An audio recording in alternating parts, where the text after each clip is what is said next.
Hi, good morning. Yeah, sorry about the messy hairstyle. Well, my hair's always messy, so nothing new. Hey, good morning. Happy Sunday morning. Good to see you. Seeing myself. Whatever. Yeah, there was just a minor mistake yesterday. Okay. We forgot the square root. All right. So if you know mathematics, probably you realize what the mistake I was making. Yeah, it's square root of that. Okay, so but it's very minor error. Okay. Oh boy.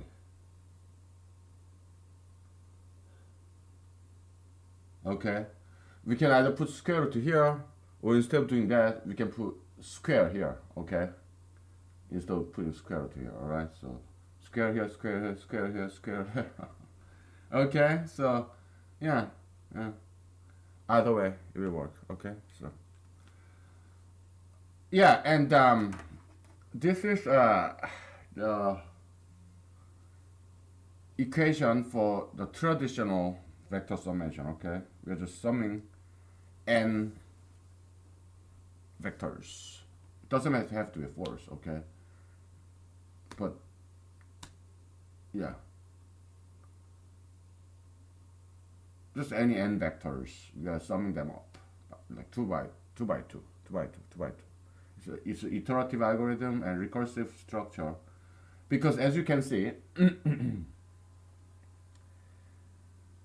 this function, let's say summation function, okay, is defined in terms of itself. Okay, that's why it's kind of iterative, recursive definition. Okay, then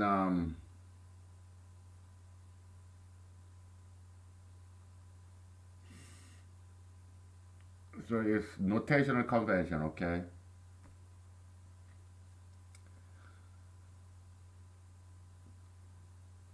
fa1 plus fa2 blah blah blah blah, and resulting force, this resulting vector will just notate as this f of a1 plus a2 plus blah blah plus a. Okay, just notational convention.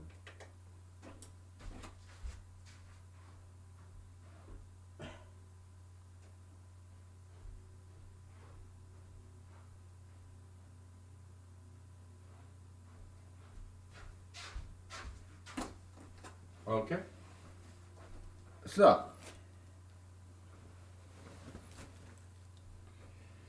in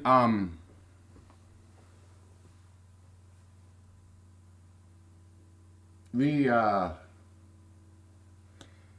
any recursive definition, you have to define the grounding point, like a1.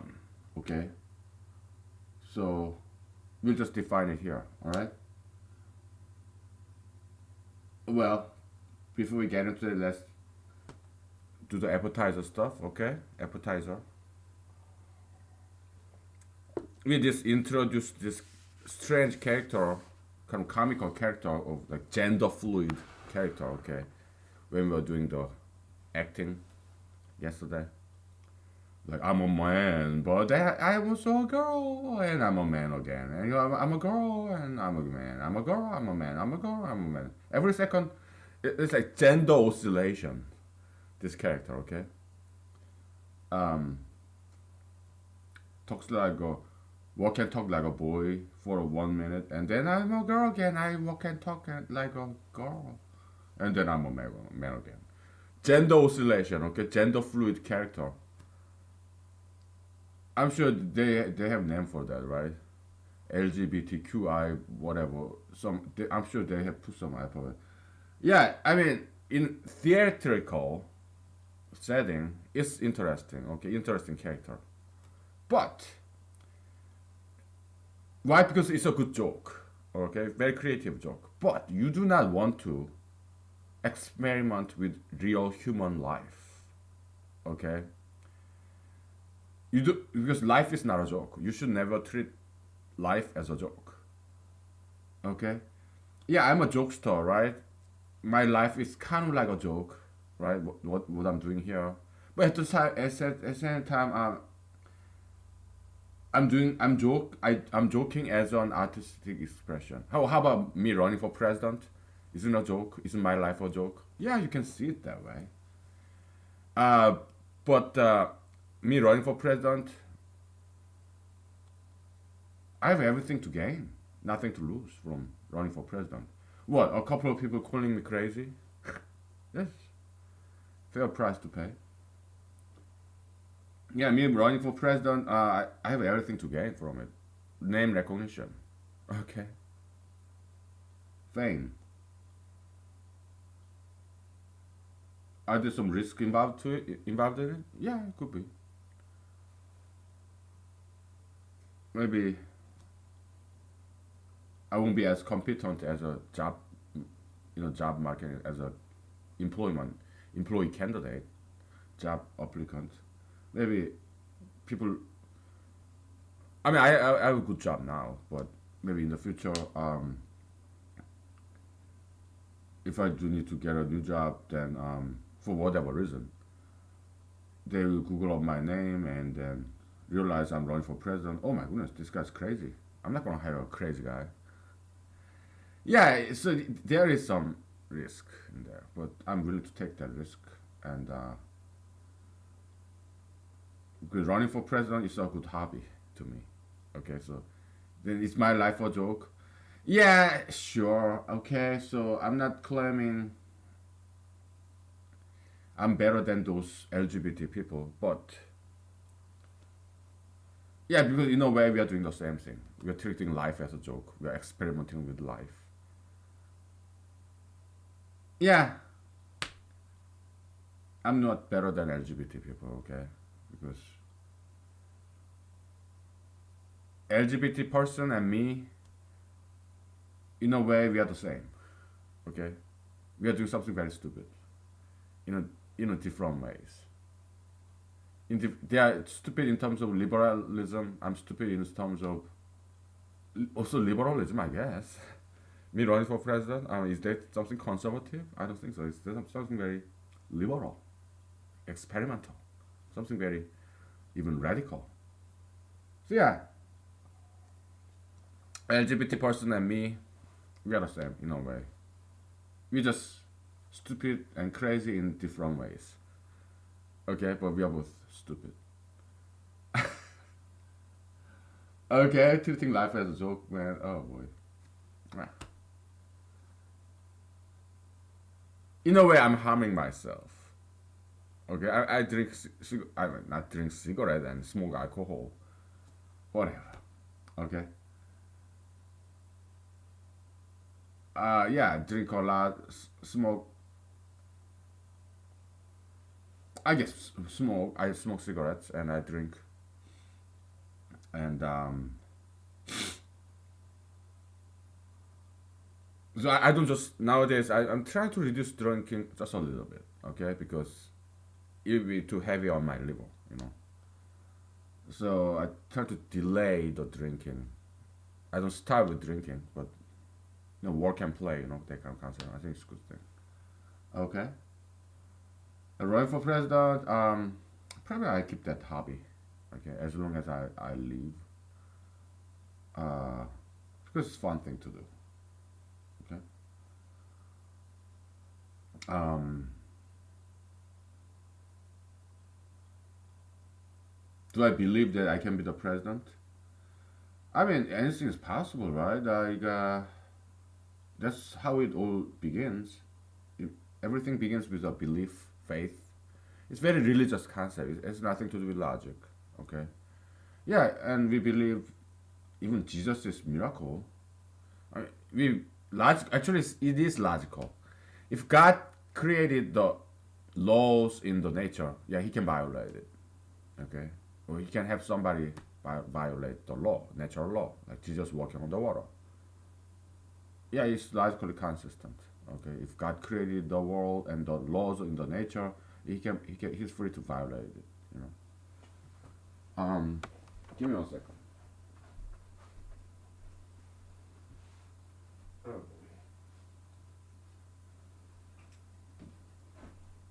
Oh, it's getting chilly.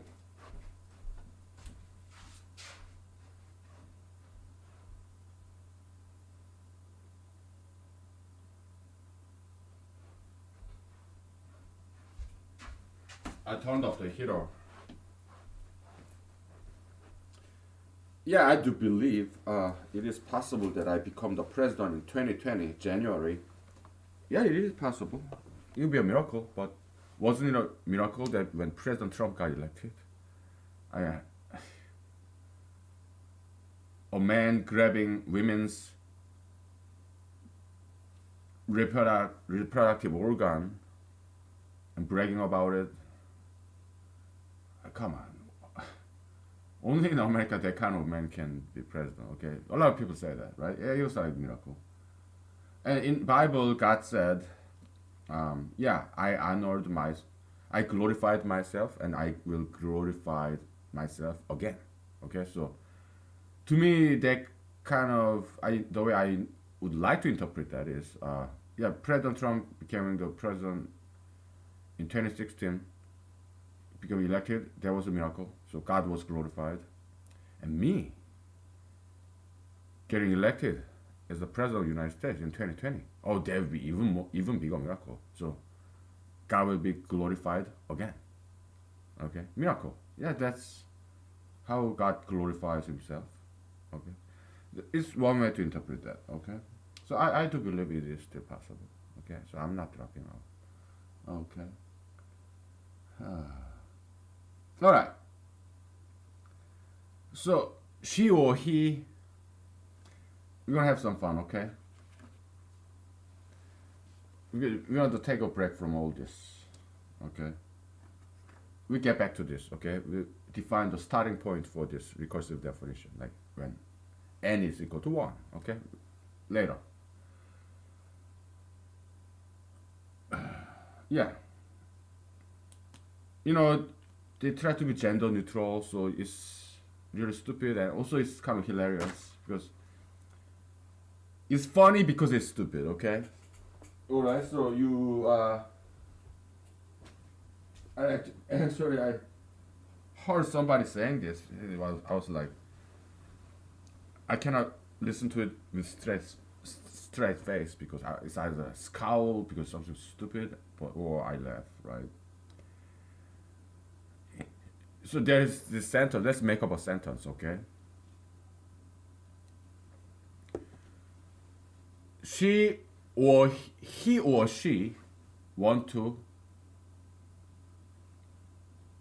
watch himself or herself because his or her nose did not like him or her. You get the idea. Okay, come on. This is one sentence and you wanna use gender neutral like that. So now, when I wrote novel, I no longer write. Okay, but I used to write novels. Okay, so then in the novel I do this too. Okay, it's kind of same thing what we do here. When I was writing novel, I talked about science, religion, politics, everything. Okay, same thing as we do here. We talk about politics, science. We talk about everything here, right? Anyway, so yeah, he or she, blah blah blah. It's like so when I was writing the novel, I came up with an invention, some linguistic invention. Okay, English. Actually, it kind of exists. It's a generalization of this. She, right? She or he. Yeah, it's. I didn't invent this, but I kind of generalized this concept. She or he, him or her, we call it shim, alright? Or something else, okay? And himself or herself, and her or his. We can call it she's. his or her. Okay. This is a funny point. What if we pronounce this with a glottal stop? Do you know what glottal stop is in linguistics? In foreign language, there's this sound at the back of your throat, glottis. Okay. Okay, that's glottal stop. Some languages have that. Okay, so we can pronounce this with glottal stop. Okay. Oh my god, it's so funny. Sh eh, sh eh, s im, s im, s himself, s himself, s himself, s s is. Okay, we can pronounce it like that. Okay, or just she, shim, shimself, she is. Okay, oh, it's just funny. Okay, oh, I think it's just hilarious. Okay, just wanted to share that joke with you. Oh boy.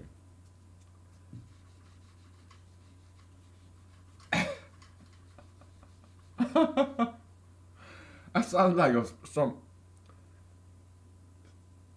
some kind of sexual pervert that's not even listed in this LGBTQ alphabet soup, right? Some kind of sexual pervert that goes beyond the scope of this LGBTQI alphabet soup. Oh my goodness. Worse than LGBT people.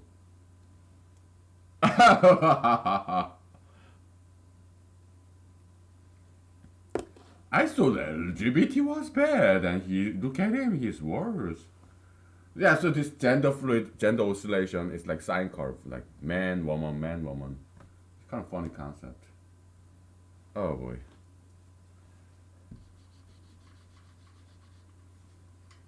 I'm not making fun of people, okay? I'm making fun of ideology. Okay. If you cannot kill it, why not enjoy it? I mean, LGBT, gayism, this monster ideology, satanic ideology. If I cannot get rid of it, well, I'll just make fun of it. Okay. Oh boy. Okay. Let's get back to this. Okay. So what happens when a is equal to 1? We need some room, okay? So, yeah, you got this, right? It's notational convention, okay? That's what this means, okay? F A1 plus A2, that's notational convention, okay? So it's a magnitude of this resultant vector, okay? Now, when n is equal to 1,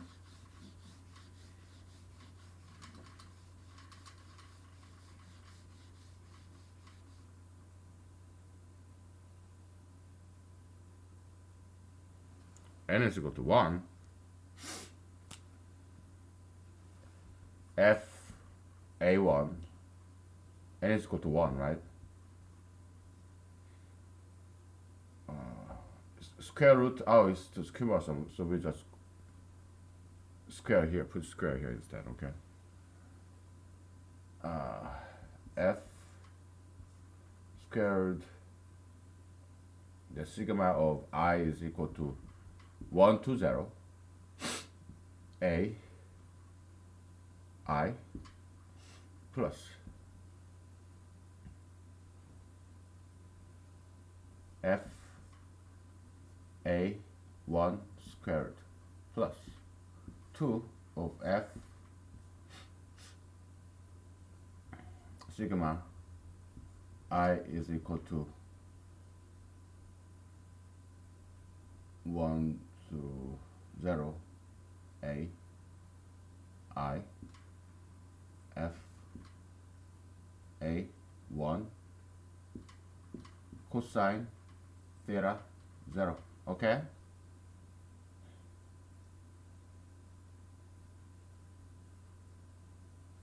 So F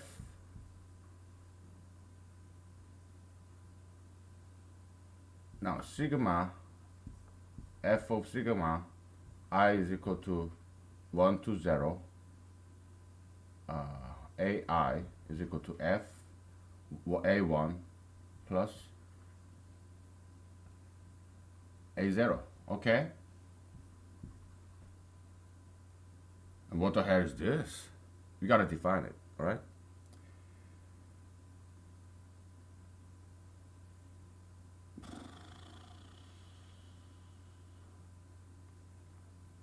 We'll define a0 as 0. Okay? And also, we'll define theta 0 as 0. Okay? So cosine theta 0, yeah, is 1. Okay?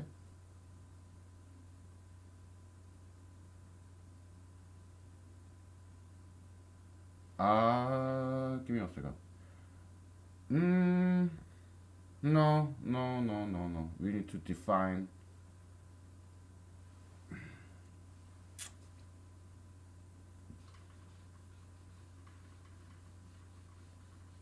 We need to define this entire thing as 0. Okay? That way, this guy is wiped out. This guy's wiped out, and we don't have to worry about it. Okay? So that's what we need to do. And how do we define this? Well,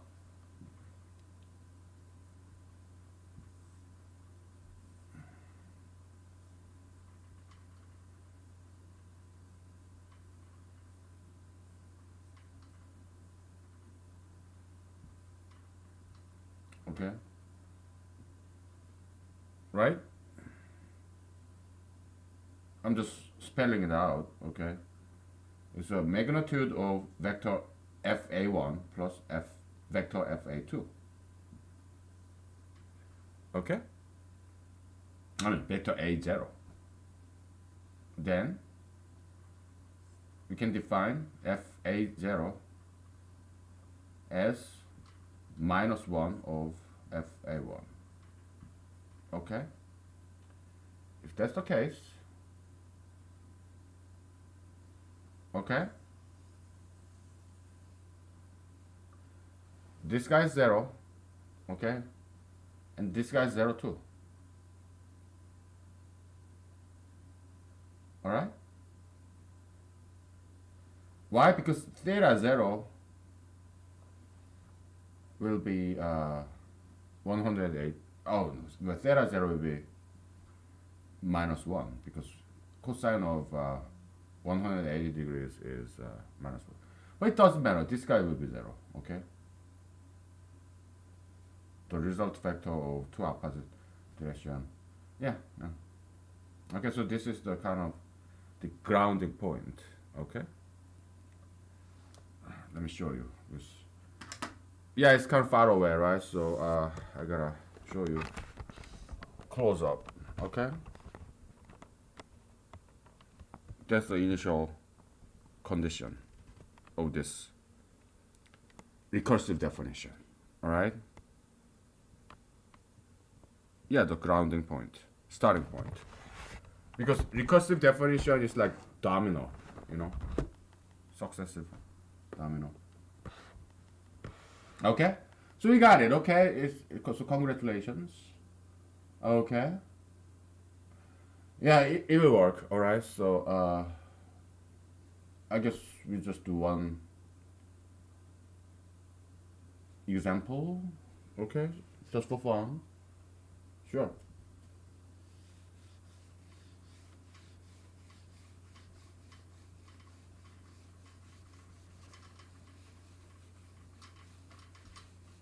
Yeah, we are not going to do this square root, okay? Oh, it's so cumbersome. We'll just put square right here, okay? Right here. Instead, okay? Now, let's make an example and see if it works. I think it will work, okay? Otherwise, we'll correct it, okay? So, is it too far away?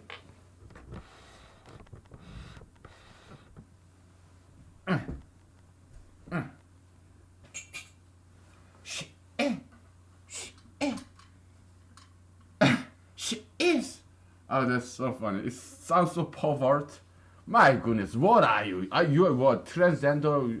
You're not transgender because you didn't have any surgery. And what are you, bisexual or you homosexual? What the hell are you? Because, well, you are not homosexual because you are not doing anything homosexual. But the way you think is so perverse. I mean, the way you sound is so perverse. Are you talking about me? Ah, just kidding. Okay. So, when f is, well, just when f is 3, okay? F a1 plus a2 plus a3 squared, okay? Is it equal to, now, n is 3, okay? N is equal to 3, okay? Let's see if it's correct, okay?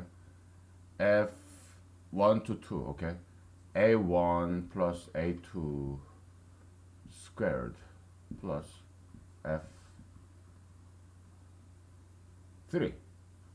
N is equal to 3. F3 squared plus 2 times F A1 plus A2 multiplied by F3 multiplied by cosine theta 2. Sure.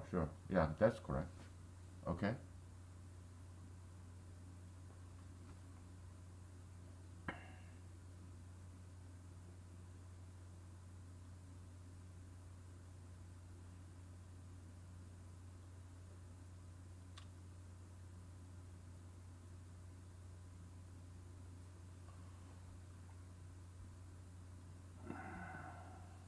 Now, what is F A1 and A2?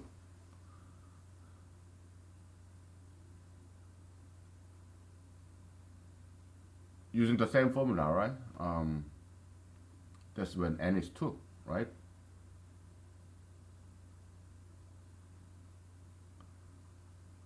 When n is 2, f a1 plus a2 squared is equal to f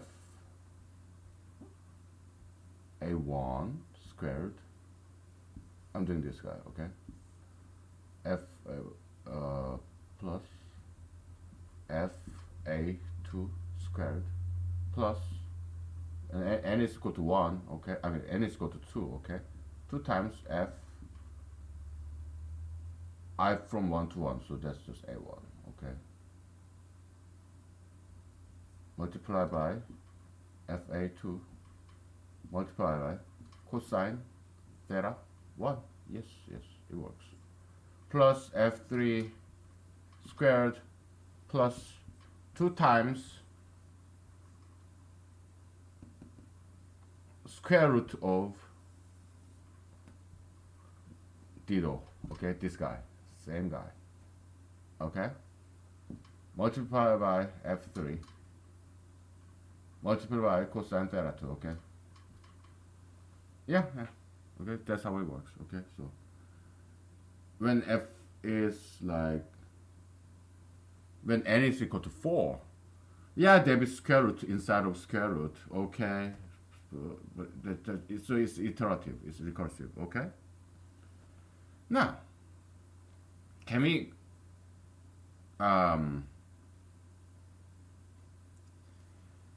so let's say this is vector number 1, okay? Vector number 2, vector number 3, okay? F, we call it F1, F2, F3, okay? We give nice vector head here, alright? And so basically we are picking a coordinate system where the very first vector in consideration will make that an x-axis, horizontal axis, okay? So from there we measure the theta, okay? We call it theta 1, okay?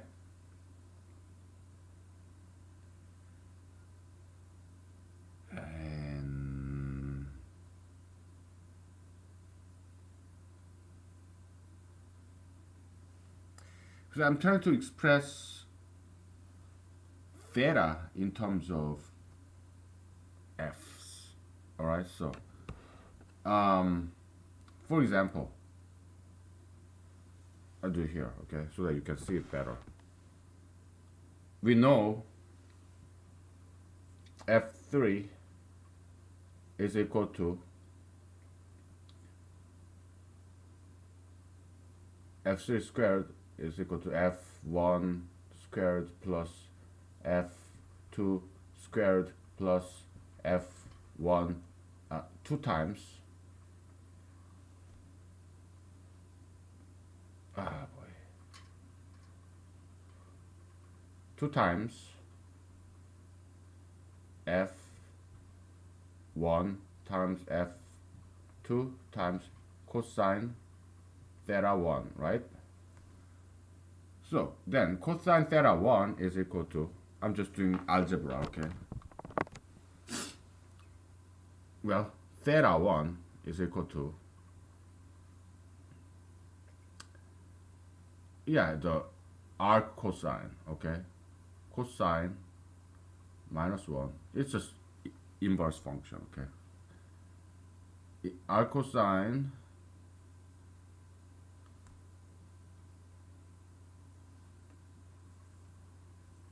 f3 squared minus f1 squared minus f2 squared over 2f1 times f2.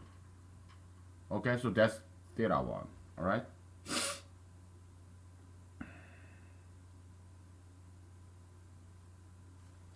And we have theta 2 is not this angle. That's not theta 2, okay? Theta 2 is, you have result vector kind of halfway in the middle, but not always, okay? Depending on the length. If the length of this f1 and f2 are different, it's not the middle angle, okay? So this vector is f of 1 plus 2, okay? It's not same as f3, okay? So that's why we introduced yeah, well, we can have this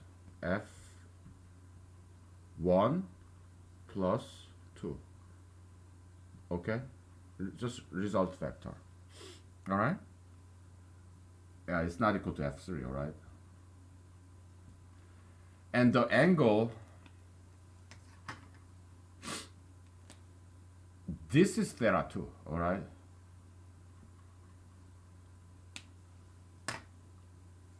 This is what I'm trying to,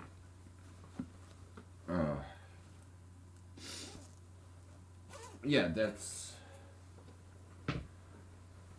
what I was trying to find out. Like, that's why we derived this theta 1. We try to find, we are exploring the possibility where perhaps we can find what theta 2 will be. Can we express theta 2? We could express theta 1. How about theta 2? Can we express that? Yeah.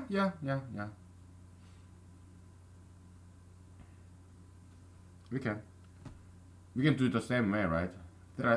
You have f3, right? And f1 plus 2, right? And then there will be f4, right? Yeah, you can express f4. You have f3, f1 plus 2, f4, and then you have 3 vectors, right?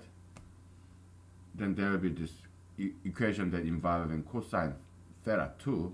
Yeah, you can do the same thing, just like we did here. It's kind of truistic thing, okay? It's just one equation. If we start plugging in here, then probably will cancel out and blah blah blah, like 0 equals 0, that kind of thing. All right, just for fun, okay?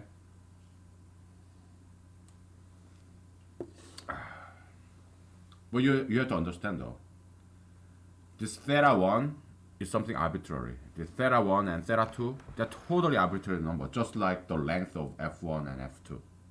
Okay? We have, okay, what do I mean? In geometry, okay, you have one line. In geometry, you have a line and you have another line, and you fix your one, two, the length of the line, one, and length of another line, two, and you fix the angle between the two lines. Then the third line is defined, it's fixed, it's no longer variable, it's a constant. But the initial length of the length of initial line and length of the second line and the size of this angle between two lines, they are three variables, independent variables. You can pick and choose whatever it may be. But once you fix those three things, three variables, then this triangle is defined, meaning this angle and this angle and the length of the third side of this triangle is constant, because this triangle is defined, right? Now, same concept, same line of logic. This theta 1 and theta 2, they're arbitrary. Why? Because it's kind of like direction of this third vector, second vector, okay? So we cannot quite find formula for them. What is theta 2? I mean, we did find formula for theta 1 here, but if you plug it in this number, in this equation, for example, what does it become? Yeah, theta 1 is cosine minus 1 to blah blah blah, right? You plug that in, then cosine minus 1, cosine, it cancels out because they're inverse function, right? And 2f1, f2 cancels out. Now what do you have left? f1, f2, they cancels out. f3 squared is equal to f3 squared. That's truism, all right? That's what I'm saying, okay? Yeah, what equation does is, equation is, what equation does is, it finds the relationship between three variables, okay? Here, let's say this, this is f1, okay? f1, f2, well, f1, f2, this is theta, okay? f1 vector, okay, going that way, f2 vector going that way, and the theta, between the angle between the two. Then there is a relationship between these three variables, okay? And that relationship is this, expressed in this equation, that involves squared and cosine theta. Okay, that's the relationship between three variables, f1, f2, and f3. Okay.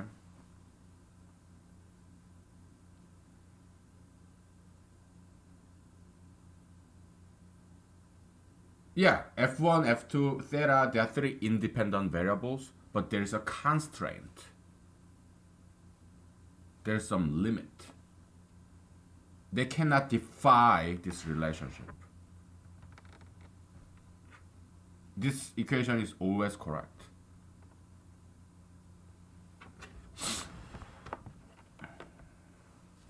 In a triangle. Why? Because we proved it. We derived this equation from this Pythagorean theorem, using Pythagorean theorem and some fundamental law of geometry, like Euclidean geometry. Okay. classical geometry, which is a lot of fun. Okay. Um, it's time to take a break. We'll take a break and we'll get back to this. Okay. All right. Yeah, we're doing a lot. We are doing physics, mathematics. Okay. We'll be back. Oh man, it's cold. Oh.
Okay, we are back. Um, yeah, well,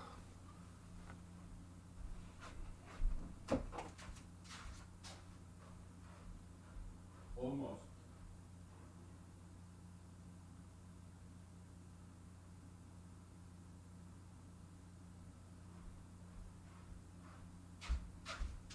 I turn up the temperature a little bit. Oh, Yeah, I waited enough. Okay, so I'm gonna start drinking a little. Um,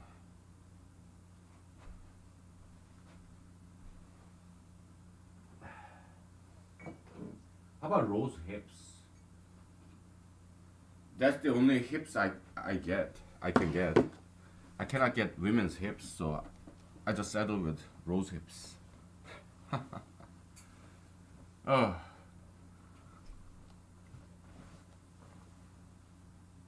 okay. Oh man, my glasses. Ugh.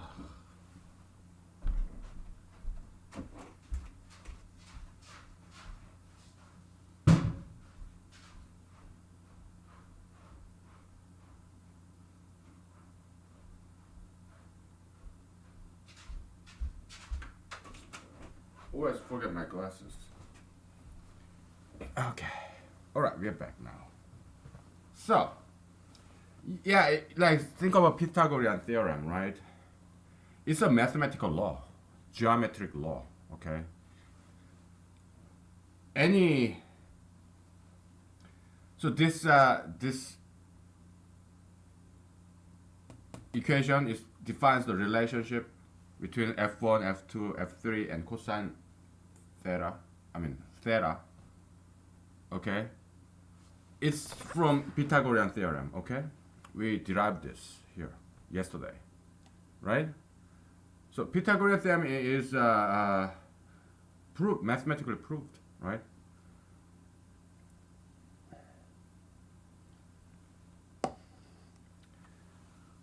Yeah, that's why it's called Pythagorean theorem. The guy Pythagoras, I guess he proved it in Greece. How long ago? I don't know.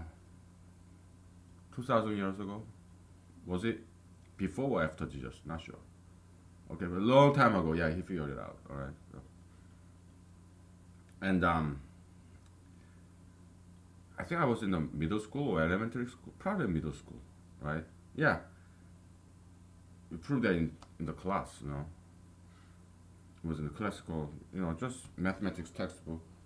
The middle schoolers use, junior high. Yeah, you learn this stuff, how to prove Pythagorean theorem, and so I'm not going to go there, okay? But it's like the law of gravitation, right? Isaac Newton.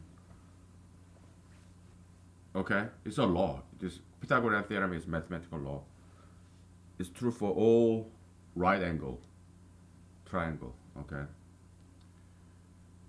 Okay, and there are some other beautiful equations that define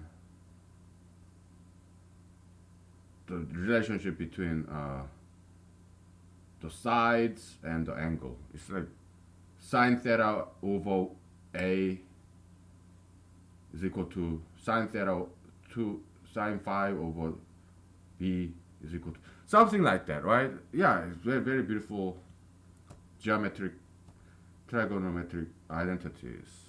Okay, trigonometry is very beautiful. Very, very beautiful.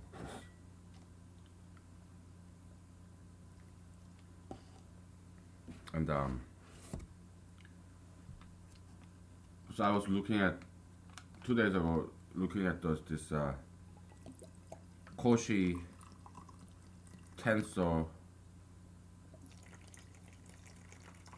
stress tensor, and related articles. I was looking at that, and they were using all kinds of this trigonometric identities, and it was wow, look at that.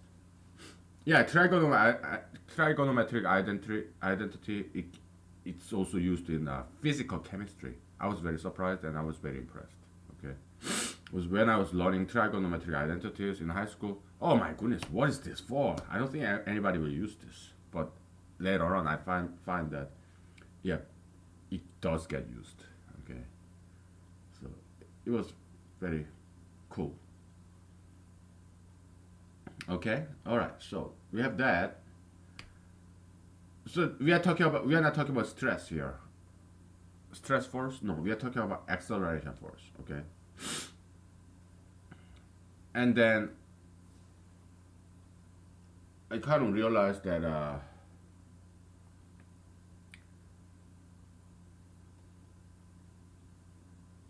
we cannot use verbatim this equation, this formula, when we calculate stress, because there are some cases when you cannot use this formula. Okay, because stress force and accelerational force, they are two different things. Okay,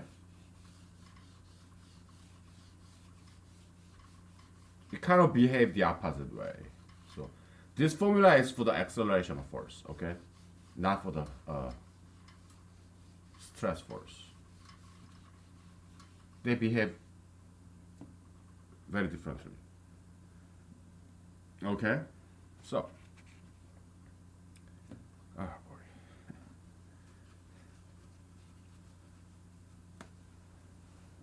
boy. Oh, I'm making a mess here. Eee.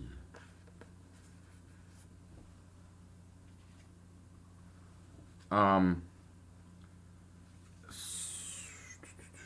so the way it works is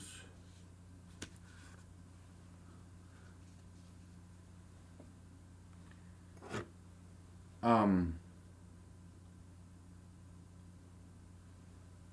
let's take a step back and do some thought human experiment again. Okay, we imagine ourselves to be an astronaut. Okay, let's say you and I, we work for NASA. Okay, and we are astronauts. Okay, we are like co-pilots. Okay, so now before, it's like in Twilight Zone movie. You know, they do that all the time. Spaceship, Twilight Zone movie. Okay.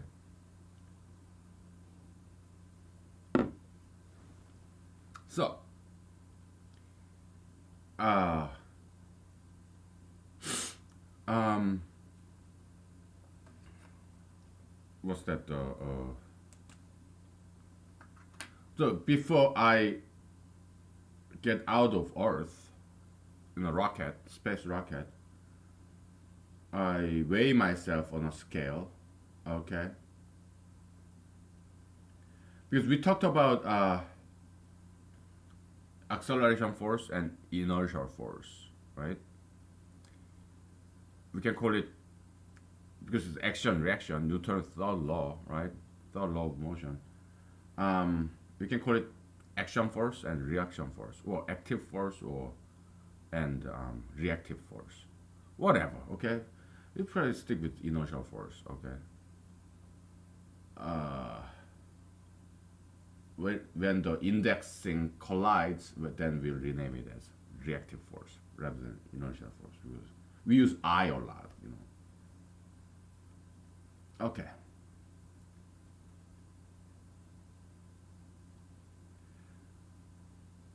So basically, what Einstein said was, maybe people before that said that too, perhaps.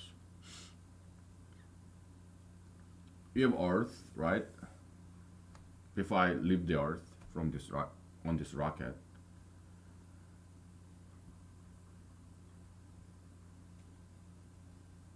I am weighing my weight on this weighing scale. Okay. Well, yeah, 180 pounds. Good.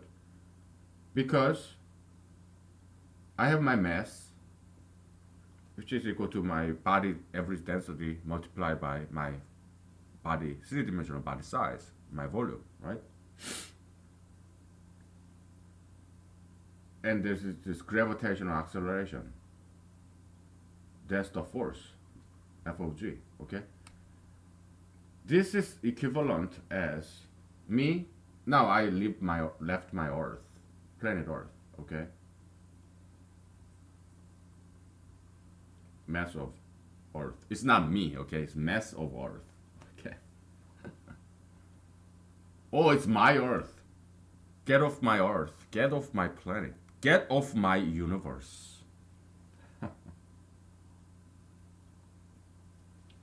This planet is mine, and nobody else's. Okay, I just kidding. So now I have this rocket. So yay! I'm astronaut, Ooh. And there's this weighing scale again, and there's me here. And this acceleration is exactly g, which is 9.8 meter per second squared, okay? Then this is same as me on Earth, assuming Earth is not moving, okay? Let's get rid of sun, get rid of moon, get rid of every other stars, planet, get rid of it. We just save Earth. There's nothing else. I will freeze to death, of course. Thought human experiment, okay? Yeah, they're equivalent, okay?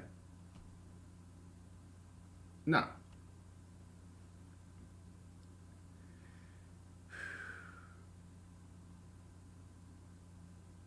what kind of pressure am I feeling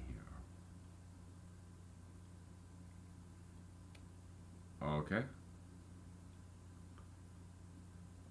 What kind of pressure am I feeling? What kind of pressure does my body feel? It's this.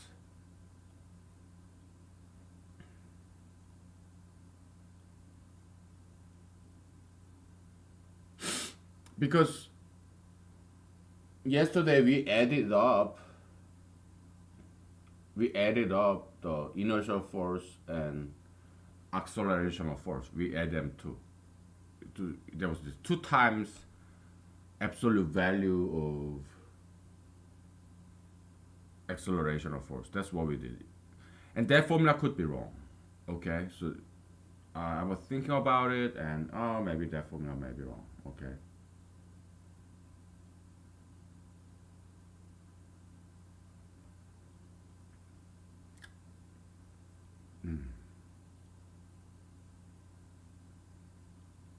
Because, okay, when you are lying on your bed, or you are lying on have you ever slept on the hard ground? Ever? Ever? Hard floor? Have you ever slept on hard floor? I have. When it's too hot.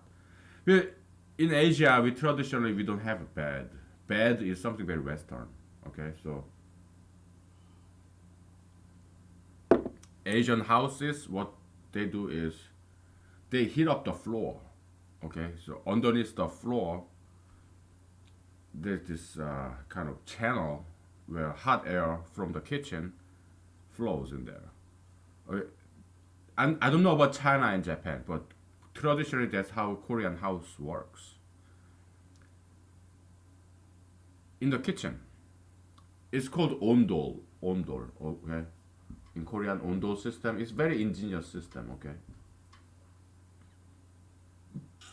It means warm stone, okay? That's what ondol means.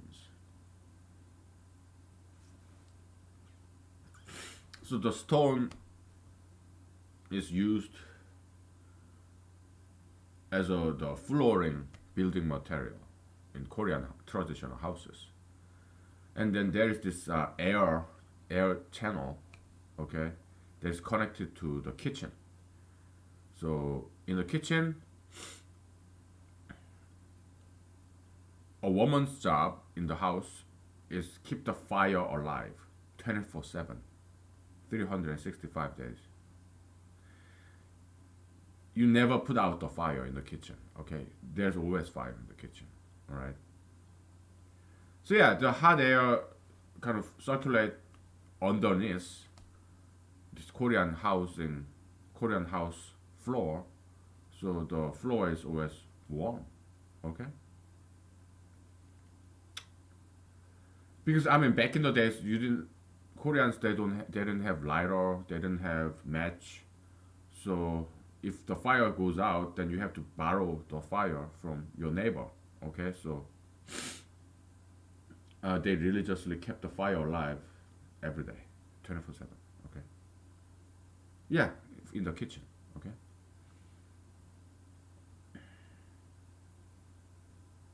What do they use to keep the fire alive? Wood, firewood, all right?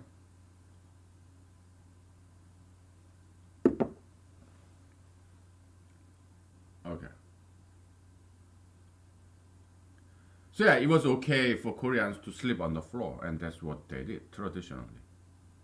Okay, where floor is warm, you know. But in Western housing, they have like fireplace, whatever, right? So floor is kind of cold, so that's why they had to come up with bed because hot air goes up. Now you are off the floor, so where the hot air is, because you have the heating system like fireplace, whatever. Okay, but floor is very cold, you know. Yeah, so but in Korea, floor is warm, so you can sleep on the floor. Okay, so I'm very used to sleeping on the floor. Okay, hard floor when it's really hot in the summer. Okay, then what happens? I have to switch the position because the floor is so hard, it hurts. See what I'm trying to get at? Because the pressure I'm feeling is this resistance force, inertial force. Okay, so gravity, this is a acceleration force, right? My goodness, it's really running out. Here, rocket's going up, and there's no planet. There's not even Earth. Okay, it's just me in the rocket. This is a acceleration force, or F of A. Inertial force, Fi. Because my body has weight, the mass, so if I'm accelerate, rocket is accelerating, I'm gonna get pushed back toward this floor, right? Now, the floor here, I guess it has this. So maybe we can differentiate inertial force and reactive force. Okay. There's this acceleration force. Rocket is going up faster and faster, faster that direction. Okay. Well, in space there's no up or down actually. Okay. It's just going that direction. Okay. There's no planet, no sun, no nothing. Okay. So then there's inertial force. So I feel like I'm being pushed back, pushed down, as the rocket accelerates that way. There are no stars. There are no nothing. It's this. Yeah, in this what Space Odyssey. By back it was made in 1970s. This robot, the computer of this rocket. Hell, right? The red light, very creepy kind of computer.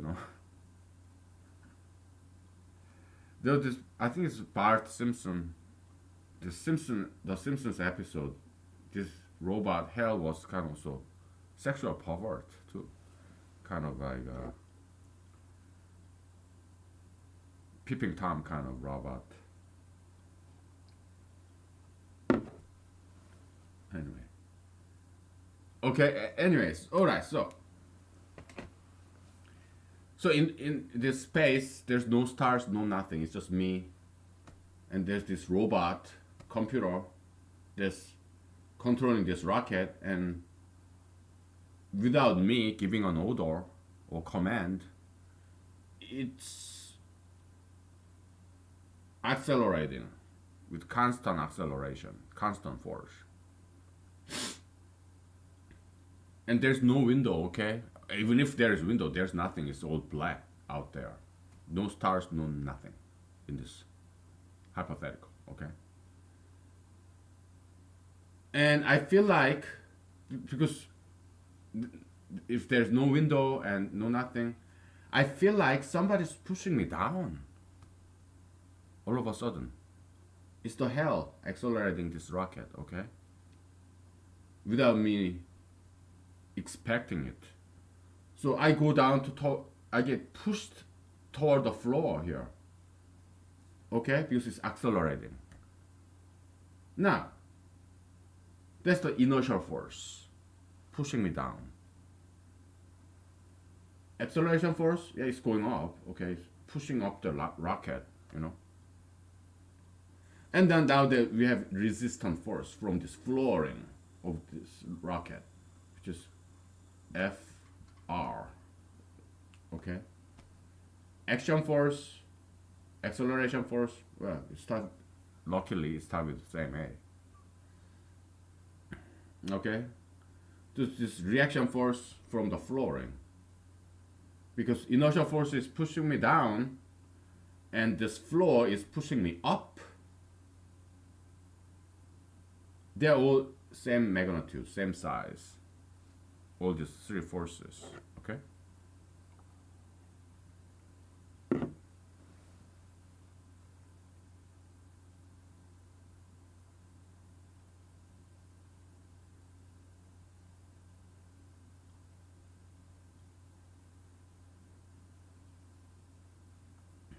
My question is,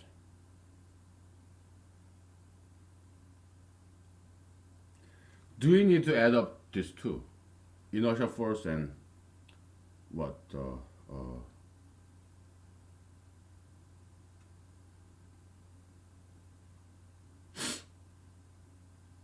The reaction force, like resistance force. Do you need to add them too? I would say so, or not. Do I feel squeezed? Maybe not.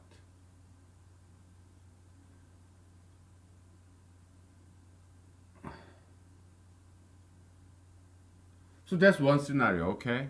Let's talk about another scenario because I'm a little bit confused. I'm not sure if we should add this too in terms of this stress force.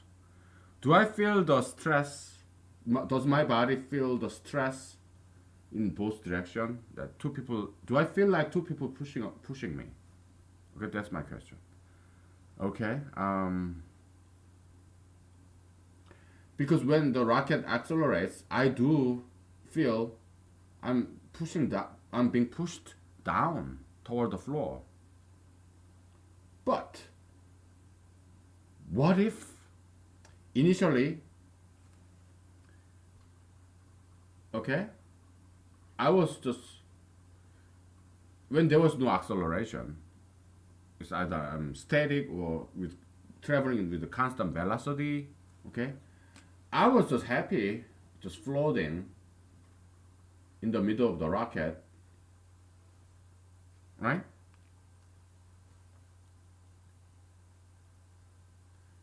No gravity, okay. Oh, what about this rocket? Let's say this rocket is somehow look like fish. It has this fin. I better use the same color. It has this fin all the way around, so it's like load balanced, you know, so that there's not no unequal distribution of the mass, rocket mass.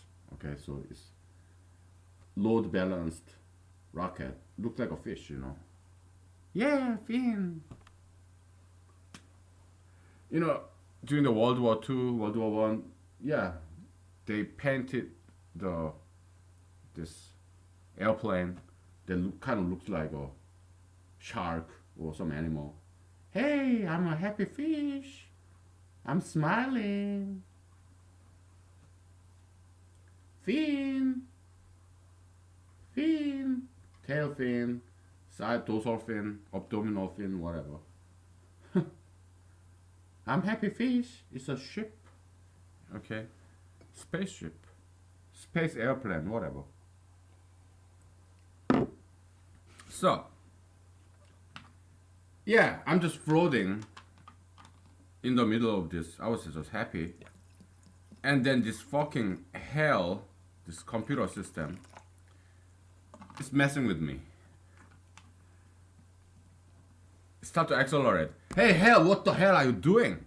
Hell, what the hell?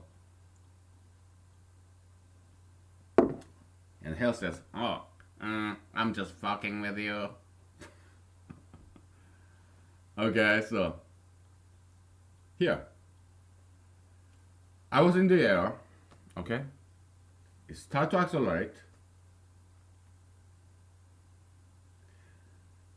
but I don't know because there's no window, or even if there's window where I don't see a shit, it's all black.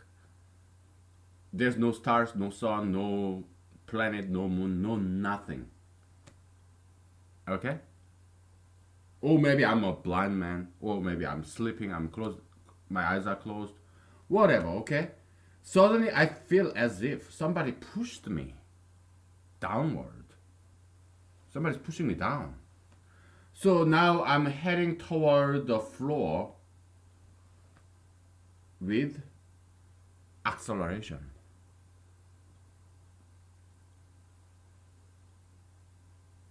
Why?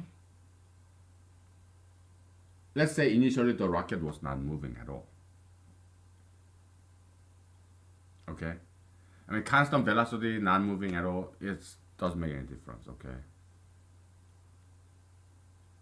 But just to simplify, okay, it's not moving at all, but it has this super cool, fantastic engine.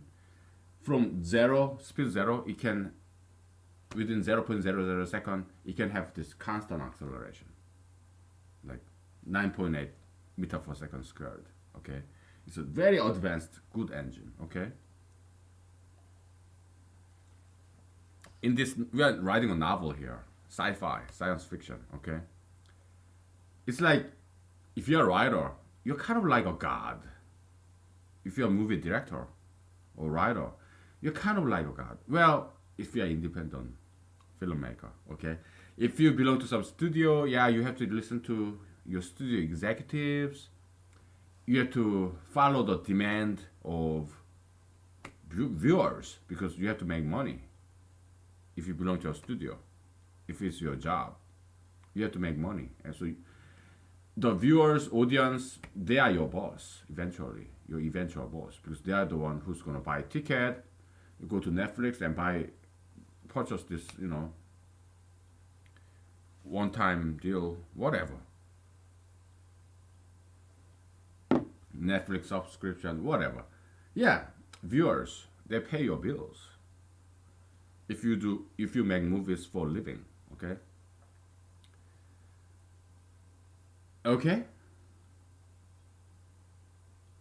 So all this LGBT, let's deviate for a second. Divertissement, okay? Divertissement. Yeah, diversion. Let's take a break from this, okay? So, Hollywood, yeah, we cannot quite blame Hollywood, blame media, okay? Because they do that for a job, to make a living. They gotta pay their mortgage. They gotta feed their wife and kids, okay? So, they have to obey. Also politicians too, even judges. Yeah, they have to obey people. Well, it's democracy, right? Majority wins. Okay, whether they are right or wrong, they are the boss, people. So yeah, they're just obeying LGBT. Pro-gayism, pro-LGBT. Because LGBT is just like 5%. Actually, percentage is increasing though. Okay, which is alarming and unfortunate. Sad. Yeah, percentage of LGBT is increasing. Okay, more and more people become gays and lesbians and bisexual and transgender. That's very, very sad. Okay, but yeah, pro-gayism, there's a popular demand. Why? Because yeah, gays, they used to be, it's not persecution because it's more like punishment, correction, okay?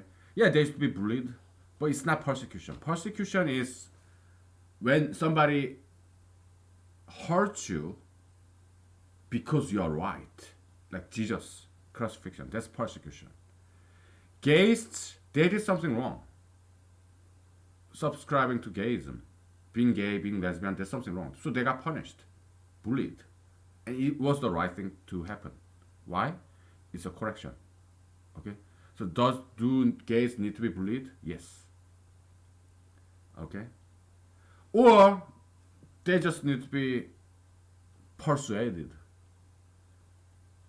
in a nicer way, with nicer words. Okay? Maybe bullyism isn't the best way to correct people infected with gayism. Okay, I know what you're thinking. Okay, yeah, I'm saying all this shit, and I'm also running for president, right? Fat chance, right? We're gonna take a break and we keep talking, okay? But let's take a break because it's time to take a break, okay? Oh boy! Before I totally ruin my presidential candidacy. Oh boy!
Let's take a break from all this, okay? We're gonna talk about politics a little bit, okay?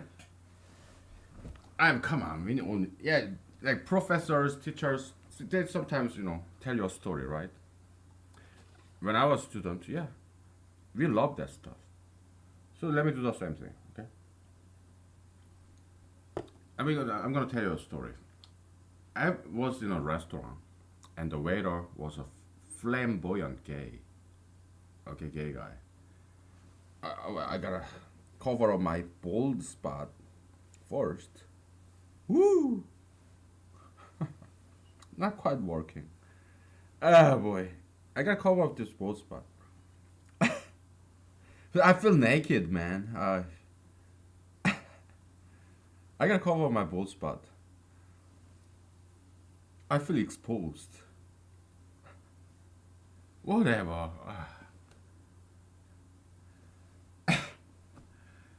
So, what if I sit this way so that you don't get to sit? So yeah, I was in a restaurant. Okay, then this waiter was gay guy, and I saw him massaging this mouthpiece of cup that he's serving to other patrons.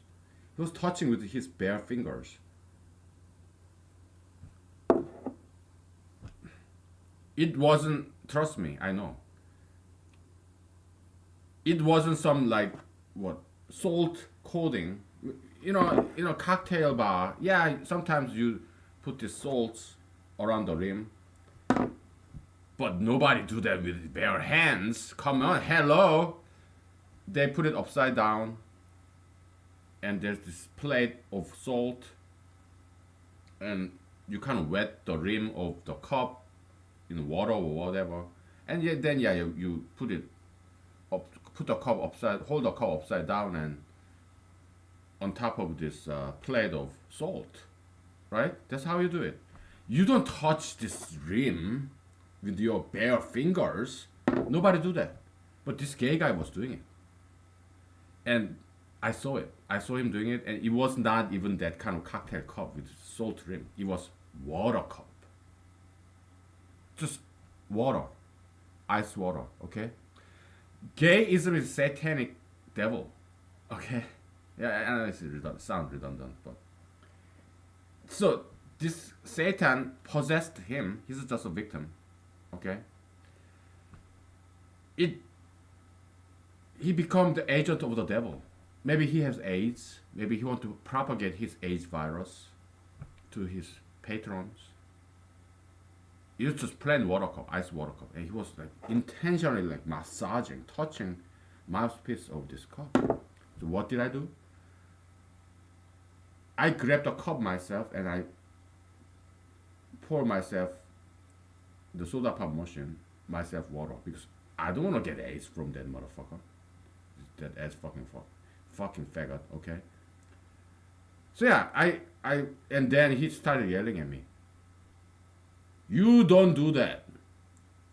You don't get the cup yourself and get your water yourself. Don't do that. He started yelling at me. This gay motherfucker. Okay. So I left. They didn't kick me out, but oh my god, I was so disgusted by this faggot and this restaurant who hired fucking faggot like that as a waiter. My goodness. I left. Okay? Yeah, that's gayism. Nowadays, what do they do? Because they feed on sympathy. So why is pro-gayism arose around Obama? Actually, before Obama became the president, he just wrote on top of that. He made use of pro-gayism as a political agenda, but it's not his fault. Okay, it's not people's fault either. So why did pro-gayism arose in America? Sympathy. Okay, they used to be bullied, so people feel sorry, and people are stupid. They don't know whether gayism is right or wrong. I was mild pro-gays too when I was living in California in in early 2000s.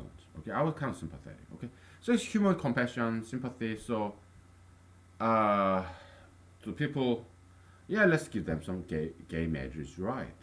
Okay, so out of sympathy because they've been bullied a lot. You know. So that's the rise of pro-gayism. Okay, so pro-gayism, their food, copium, is sympathy, human sympathy. Now it ran out, so they are pro-gaysts. They are at the end of their rope. Okay, it's not gonna take very long before this entire gayism collapses. I don't know how long it will take, but not by terrorism, not by law, but by itself, on itself. It's not going to work because it doesn't have logical foundation. Gayism, it's all built on lies and human emotion of sympathy. So sympathy is the food of gayism. Now it's running out because people don't sympathize with gays anymore. Why? Because it became powerful. Gays, they became bullies. Okay. So they ran out of their food, the sympathy, because people no longer need to sympathize with gays. Why? Because they are very powerful politically. So they don't sympathize very much, and gayism it's not self-sustainable ideology. Why? Because it doesn't have any logical foundation. It has no use. Look at lesbians, how ugly they are. Rachel Maddow, Ellen DeGeneres, Rosie O'Donnell, all these lesbians, they're ugly as fuck, you know? It's lesbian style. They used to be very, very beautiful young girls. But Satan came and possessed them and they become very ugly. Unclean spirit, ugly spirit. Okay? So it's the lesbian style that's ugly. And when devil possesses those poor girls, they become one with the devil. They become the devil. Possession. Okay? Yeah. So how do they identify? LGBT. That's their identity. Their individual identity is replaced by gayism, the identity of this ideology. So gayism is not about identity. It's about identity of this gayism ideology, ideological possession, demonic possession. Okay, that's what's going on. That's the truth. All right. Now I'm getting overheated, so let me turn off the heater.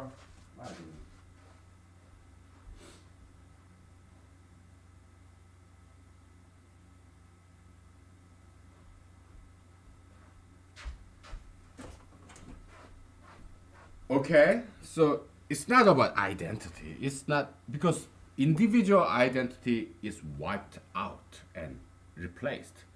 Individual identity is destroyed and replaced with gay style. So all gay guys, they look the same. Okay, all lesbians, they look the same. Okay, lesbians, they all have short hair, tattoos, piercing, obese body. They never ever wear skirts. They all wear pants. Yeah, that's why it's so identifiable. Easily, you can see that person is lesbian. You can see that person is gay. Lesbian style, yeah, they're rude, mean, arrogant, right? Impolite.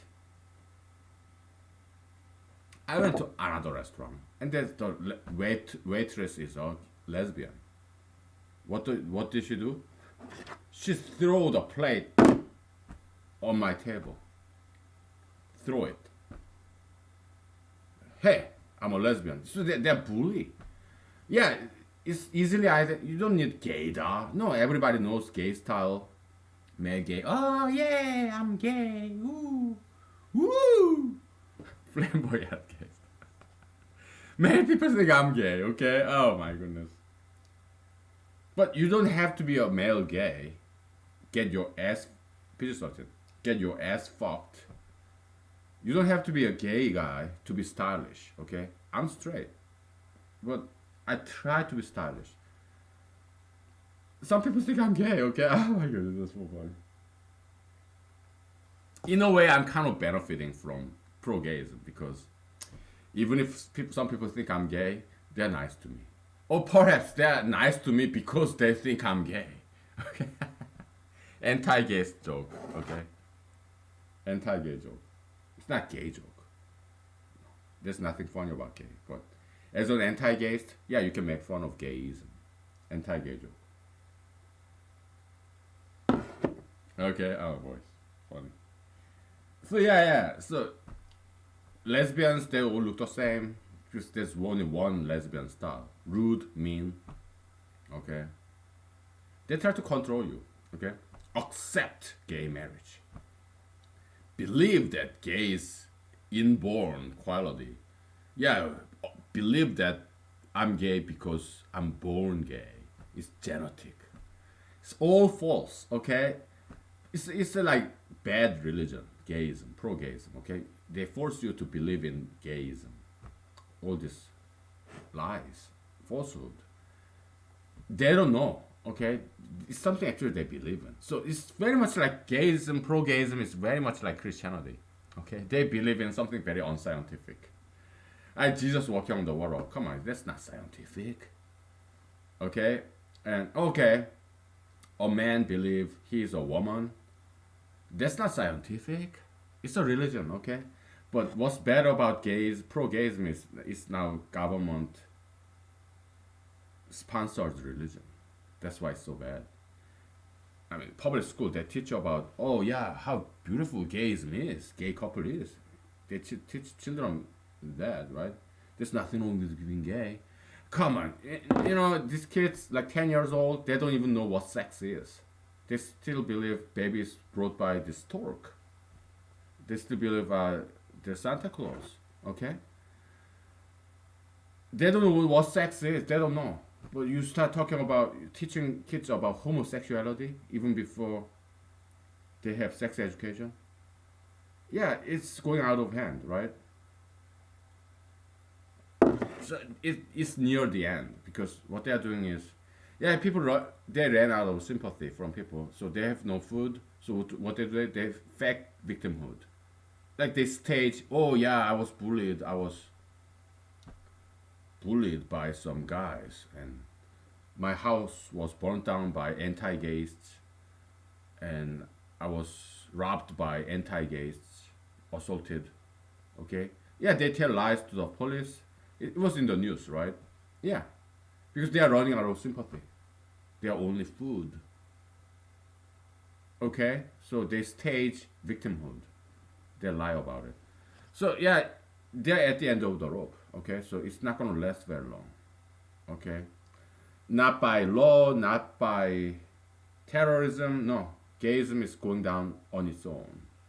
Okay, it has its fixed lifespan. Evil ideology has finite lifespan, like Nazism, communism, socialism. Okay, evil ideology has fixed lifespan. It's not eternal. Okay, Satan doesn't live eternally. Okay, it changes its shape though. Okay, back in the days it was communism, then socialism. Now it's gayism, cataphysicism, sugar fetishism, whatever. Okay, but it doesn't last very long. Okay, but Holy Spirit lives forever. All right, just like Jesus said, right? Jesus said, "Yeah, heaven and earth they will disappear, but my words will last forever." That's what Jesus said. So Holy Spirit has eternal life. Okay. It's humanology, Holy Spirit, or evil spirit. I don't know. Maybe it's evil spirit. Maybe it's satanic. Okay. maybe, maybe it's a stillbirth, dead on arrival. Maybe. I don't know. Maybe it will die with me. To be honest, I don't care. I'm having fun doing this, and that's good enough for me. All right. It'd be nice, but I think it will benefit people. So I'm thinking nowadays people are so ignorant because they don't want to learn. They don't like knowledge. So all they learn in school is what lesbian dance theory. I didn't come up with this phrase. Lesbian dance theory is like I'm not sure who termed that phrase, but it's very smart phrasing. Yeah, I learned it from internet, I guess. Not sure who came up with that very smart phrase. Okay, yeah, that's what they teach in schools now. Okay, then yeah, it's a swinging pendulum back and forth, swinging back and forth, right?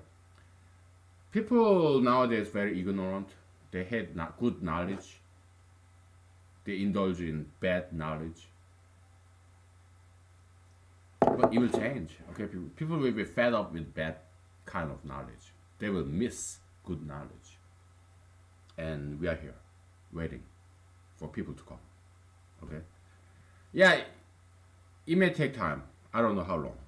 Hopefully it takes just 1 year so that I become the president in 2021, January.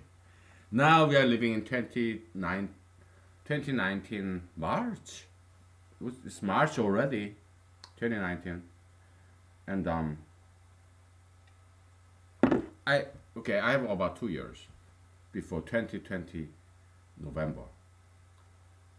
Nowadays information travel very quickly because we have internet, right? So I think I can make it. All right. I don't need your time. I don't need your money. That's not what I'm asking for. Okay. Yeah, a little bit of money, a little bit of time, just to drive to the polling station, and write down my name on that presidential ballot. Okay, that's all I'm asking. Okay. Because the campaign I'm running is experimental campaign, avant-garde. Okay. That's what I like. I like experiments. Trying something new. Zero penny finance. Okay. Zero campaign finance. My campaign financing? Zero. No money. No money received, no money spent. I do spend my own money. I mean, sometimes I go to political meetings, political events. purchasing this thing, yeah, but it doesn't cost that much. Okay, so I can pay for it. I don't need your money. To be honest with you, I don't want your money either. I want you to keep your own money because that's one of the platform political agenda that I'm running on in this presidential campaign of mine. Yeah, give money and power back to the people. I want you to keep your money, and I want you to exercise, diet, study. It's not gonna cost you a penny to diet. Actually, if you practice healthy diet, you save money. If you exercise, you save money. There will be no medical bills because you'll be healthy. Lean diet, yeah, you buy beans, which are very cheap. Lean meat, chicken breast, cheap. Vegetables, cheap. Okay? By being healthy, you'll be beautiful. You're exercising, you're eating healthy, lean, no sugar, no fat, okay? So you'll be healthy, you'll be beautiful, you'll be happy, and you'll save a lot of money that way. And you study, okay? No politicians talk about this. Why? Because it's very unpopular position. Why? Because that's against what majoritarian Americans are doing. They eat sugar, they eat fat, they don't exercise, they don't diet, they don't learn good stuff. So yeah, you are against mainstream majoritarian Americans. So politicians, they're afraid. They're fucking pussies. All these politicians, including President Trump. Yeah, he has some goods, okay? He has some goods. Yeah, he met with Mr. Kim Jong-un, trying to build a southern border wall, but he's not capable of building the southern border wall because he don't have diplomatic skill, okay? But yeah, he has some goods, okay? He met with Mr. Kim Jong-un, and I think that's something very good that he did, okay? Yeah, giving him some love, okay? Yeah, love, yeah, accept, yeah. He's not. I think he's a nice guy at heart, okay? I don't think he's racist. I mean, Mr. Kim Jong-un, he's Asian. He's not white. But he likes him. President Trump, he likes Mr. Kim Jong-un. Sympathy. So yeah, I read his biography, okay? So I kind of know the man, okay? Never met him, but I think he's kind of nice guy, okay? So, but I don't think he deserves this title of 2020. I think I'm the only one who deserves it. Perhaps you, okay? Then we'll go to White House together, okay? You're gonna be the president in 2021 January, yeah, and take me with you. If I'm the president, I will take you with me to the White House, okay? We're gonna take a break and we'll get back to whatever, all right? So, okay, let's take a break.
Okay, we're back.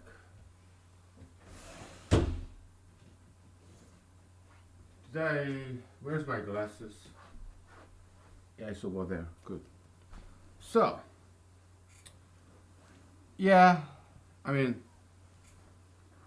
if you become the president and you don't take me with you in the White House, I'm not gonna hold that against you because there are only limited number of positions, and everybody wants to be in the White House. So I'm not gonna take that against you. And if I don't take you with me in the White House, please don't take it personal. Okay? Because if I do become the president, then I'll be well known.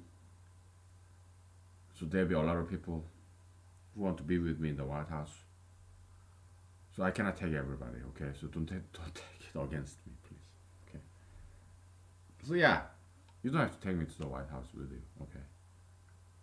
Probably you won't. Probably because I'm smarter than you and you know it. And you don't want somebody, some subordinate who's smarter than you, right? I know this. Okay, come on, I'm 40 years old. Okay. Yeah, when somebody in power, they see somebody lower than he is, he's not gonna hire that person because he knows that guy is smarter than you. Okay, you see somebody who's smarter than you will never hire that person. Why? Because it's ego. Okay, it offends your ego, so you're not gonna hire that person. Okay, so I know this. That's because when I was in the U.S. Army, yeah, they would not give me leadership position because they know I'm smarter than they are. Okay, but some nice and generous sergeants, they gave me leadership position a couple of times because they recognize my value and also they are better than me. That's why they were able to hire me, give me the leadership position because they have something that's superior to me. Okay. So no, I'm not on top of the world. No, no, I'm not the smartest. I'm not the wisest. I'm not. There are people who are better than me. Perhaps everybody. Everybody's better than me. Why? 5-year-old Mexican child know more Spanish than I do. 5-year-old Russian child know more Russian than I do. They have something to teach me. They are better than me in terms of those foreign languages that I'm not fluent with. Okay? The only two languages I'm very fluent is English and Korean. That's it. All other foreign languages, yeah, I know a few phrases. Like I know Spanish, okay? Yeah. Me amo Alaskan Asian guy. Yeah, that's my name, okay? Mi nombre es whatever, okay? Yeah, I know some French, yeah. Je suis Alaskan Asian, yes. Je m'appelle Alaskan Asian, yes. Okay, I know some French. Okay, I know some Brazilian too. Um, Brazilian, I mean, Brazilian Jiu-Jitsu. Yeah, I know a little bit. Okay, Brazilian Portuguese. I know a little bit. Okay, so what do I know in Brazil?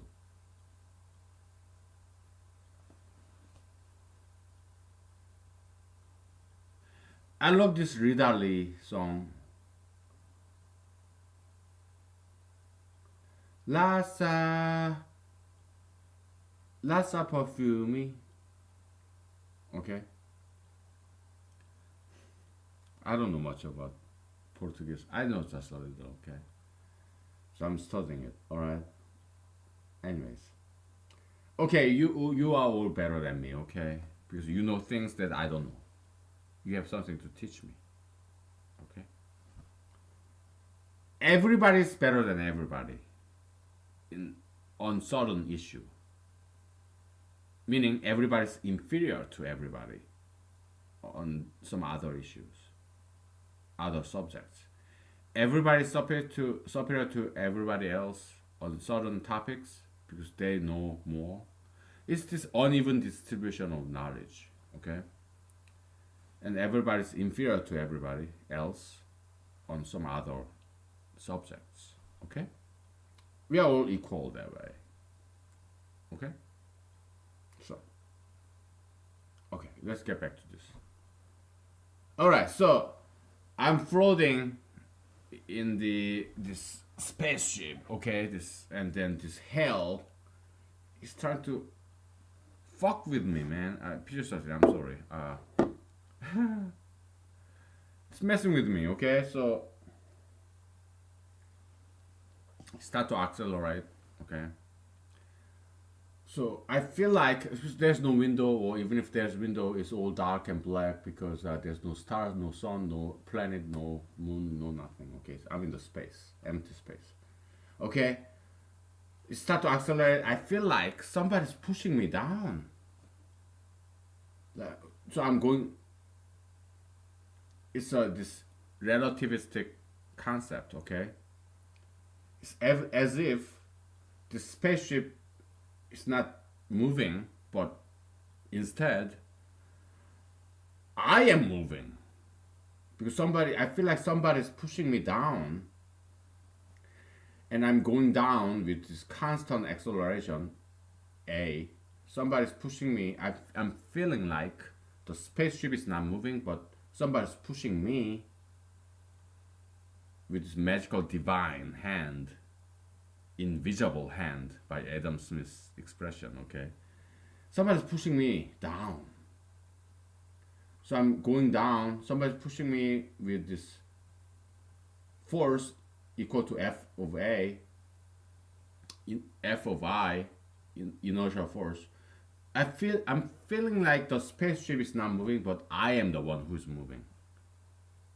Somebody's pushing me down, and I have constant acceleration. Somebody's pushing me down with constant force. The hands of God, acts of God. Maybe this hell, the computer system of this rocket is out of order. That maybe there was some programmer's bug. Act of God, okay? All of a sudden it's accelerating, okay? So yeah, I'm feeling like somebody's pushing me down with constant force, constant acceleration, inertial force, okay? So I'm going down with constant acceleration, and boom, bam, I'm hitting the floor. Ah! Okay. But before I hit the floor, I'm feeling like somebody's pushing me down. But after I hit the floor, now there are two forces. The floor, the resistant, the reactionary force, is pushing me up. Now I'm feeling on my back. When I was in the air, I was feeling this force only on my belly. Because I'm falling down, like this, right? This inertial force is pushing me downward when I was still in the air. So I'm going down after I hit the floor. Now, I'm not only being pushed down, I'm also being pushed up. I'm being pushed on my belly, like downwards from up to down, because it's still accelerating. Stupid motherfucker hell. Okay. Hellish hell, okay. And now I'm also being pushed by this floor up on my back, upwards. So I think it's correct that we have to add them up once I hit the floor. Another example. Well, I was gonna switch out this vodka drinks, but later. Okay. I'm here. You hate me, okay? You want to push me, okay? You start to push me with this constant force, constant. So my body constantly, with my body is moving with constant acceleration. You push my chest like, oh, you are pushing me with constant force, so my body is accelerating with constant acceleration. Oh, I'm going back, right? Being pushed back, and then I hit the wall. Now the wall is pushing me the other direction. You keep on pushing me, man. Oh, stop pushing me, please. Woo! So when I was moving toward the wall, it was just you pushing me on my chest. I feel the pressure. But once I hit the wall, now it's double the pressure, double the stress. Because I'm being pushed back by the wall. Because the wall is very hard. It's not breaking.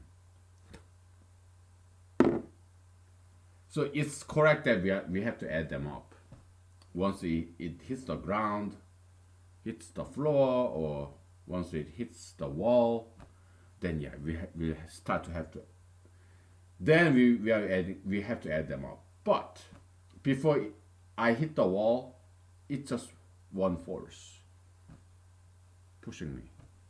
Once I hit the wall, then it has to be twice that force. Okay.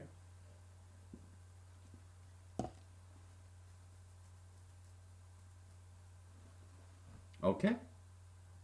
Yeah. So we got it. We got it. Okay.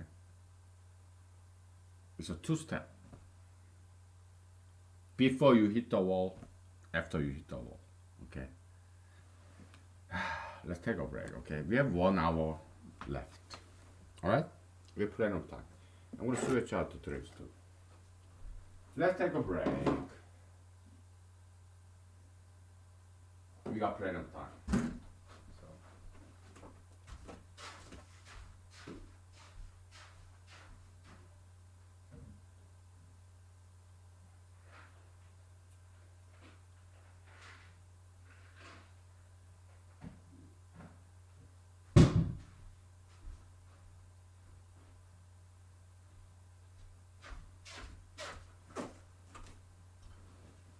We're gonna get some fresh Alaskan oxygen here. Did you like the moose? I showed you the moose that stopped by the other day.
Okay, give me 1 second.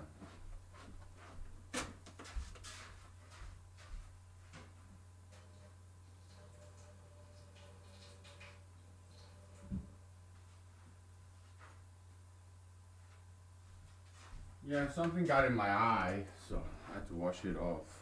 So, okay, so we got it. Okay, so it took a long time, but we got it. Okay, so, ah, boy.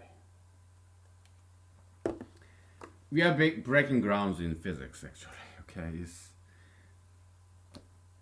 we will apply this to humanological context later, but right now we are doing physics because physics is very elementary concept, but I have never seen anything like this before. Okay, it's a very elementary physical concept. It's nothing difficult, but they missed this.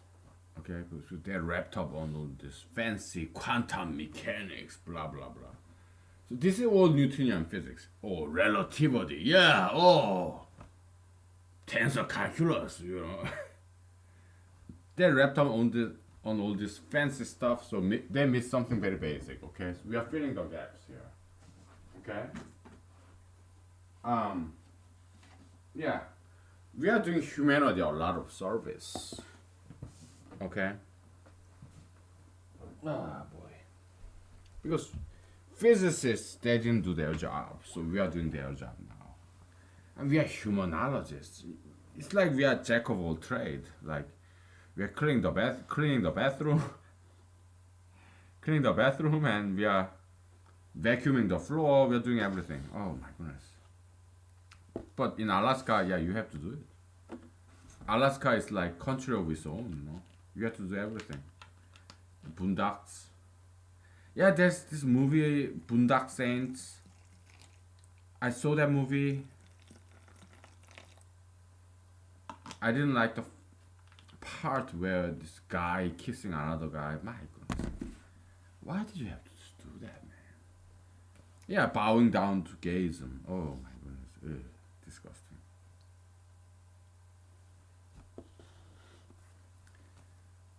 Fuck that. Anyways. Yeah, so gayism it just doesn't work, okay, because it's built on lies, falsehood. Okay, two gay couple can never be happy, ever. Why? Because they're defying the nature. Okay, a man is happy with a woman because yeah, sexuality, right? It's evolution. Okay, lesbian relationship, lesbian sex, male gay sex, it's all imitation. Okay, so it's not as good as something real. Heterosex, homosex is not as good as heterosex. Okay, you just you are barking at the wrong tree if you are gay. Okay, because you'll never be happy as a gay or lesbian. Okay, it just doesn't work. Okay, so stop trying. Okay. Ah, there goes my presidential candidacy. I don't care. Doing my job as an adult man. Somebody has to say this. Somebody has to say this. And nobody's saying this because they're afraid. I'm not. It's not their fault. Okay, yeah, they got kids, they got wife, they got to pay their mortgage, they have to feed their wife and kids. So they're afraid, and rightfully so. They need to keep their job, right? Me? I got no wife and kids, and I got no family. If I what get kicked out of this country, if I lose my job, if I don't cannot get a job, what am I gonna do? Starve to death? Maybe I would go become Alaskan boondock, okay, in the outback country, living off the land. Because I studied how to do it. I did. Whether I'm gonna make it or will I die of starvation or freezing, I don't know. And I don't care. Why? Because I have nothing to lose. To me, life and death, doesn't make too much difference. Okay, because life is good. I mean, it's okay, but it's good and bad. It's like I'm not too happy or not too unhappy. I'm kind of in the middle. So my life is like zero. Okay, not too happy, not too unhappy. I'm kind of in the middle. So it's like death. So that's why I don't fear death at all. It's not gonna make too much difference. It's not like I have something to live for. It's not like I'm so happy. Oh, I want to live because I'm so happy. I don't want to lose this happy life. I'm not like that. Okay? To me, life is okay. You know, my bank account is always breaking even. It's not like I'm making more, I'm saving a lot of money. No. I pretty much you live paycheck by paycheck, like most of Americans. Okay, so and I don't have kids, I don't get sex, I don't get dates, I don't have girlfriend. So my life is okay, but life and death it does not make any difference because my life is like kind of zero. Okay, and some Greek philosophers talked about this. They say it's a good thing. Yeah, don't be too greedy, don't be too poor, just stay in the middle. Even in the Bible, yeah, Solomon talked about this. Okay? Yeah, be in the middle of the road. Like Aristotle, Solomon, okay? They talked about this. Even in China, there's this book called Yong, The Virtue of Middle. Okay? I have that book right there. Why don't we read off of that? Okay, we have 1 hour, so we have time. Okay. Yeah, so China, Greece, Bible. Yeah, they talk about the virtue of the middle, being in the middle. Okay. Okay. 이런 일상의 도리를 한마디로 하자면 충과 서쯤으로 요약될 것이다. 충은 자신의 최선을 다하는 것이다. 임금에게 올바른 도리로 최선을 다하는 것도 충이고 부모에게 최선을 다하는 것도 충이며 친구에게 최선을 다하는 것도 충이다. 선은 나의 마음으로 남의 마음을 해야 되는 것이다. 내가 원하지 않는 것을 남에게 강요하지 않는 것이다. 내가 하기 싫은 일은 남도 하기 싫다기 때문이다. 충과 서의 이상의 일상은 의도는 없다. Whoa, okay, it's good stuff. 중용, okay, I'm gonna write it in Chinese. Okay, it's a Korean translation of Chinese classic. The virtue of the middle. Okay, 중 means middle. Okay, like 중국어, China. Okay, the country in the middle. Okay, so 중, 용.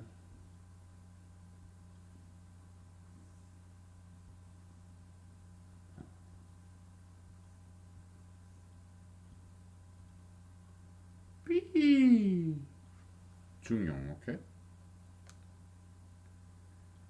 Yeah, it's a Chinese classic, okay? It's like hundreds and thousands of years old Chinese classic.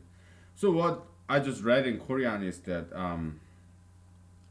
it's loyalty toward your king, loyalty toward your parents, loyalty towards your superior, right? If you're a businessman, who's your boss? Yeah, your customers, your clients who give you money. Okay? If you're an employee, yeah, your employer is your king, right?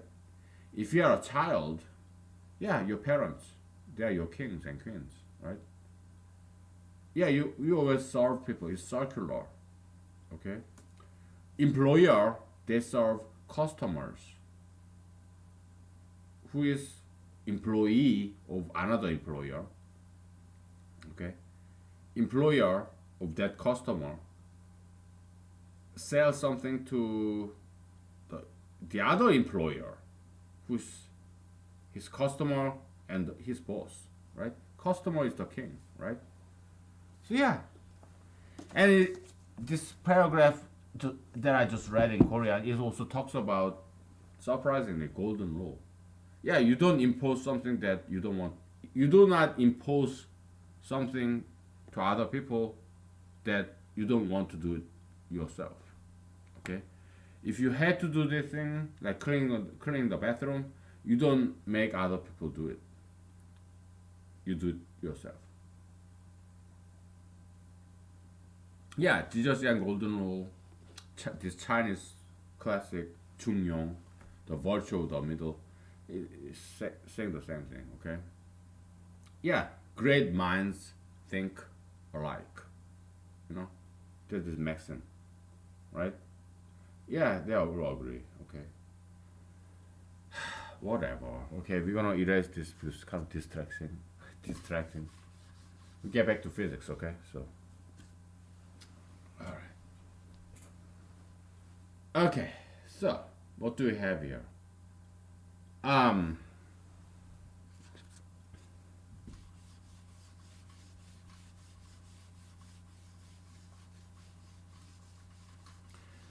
So like let's say there's a very beautiful white girl, like blonde hair, golden hair. Oh, everybody loves that. Everybody loves gold, no matter what your race is. Gold, honey, blonde. What do they have in common? Think about it. Gold, honey, blonde, even the sun, sunlight. What do they have in common? Gold, blonde hair, the sunlight, and honey. What do they have in common? Tell me.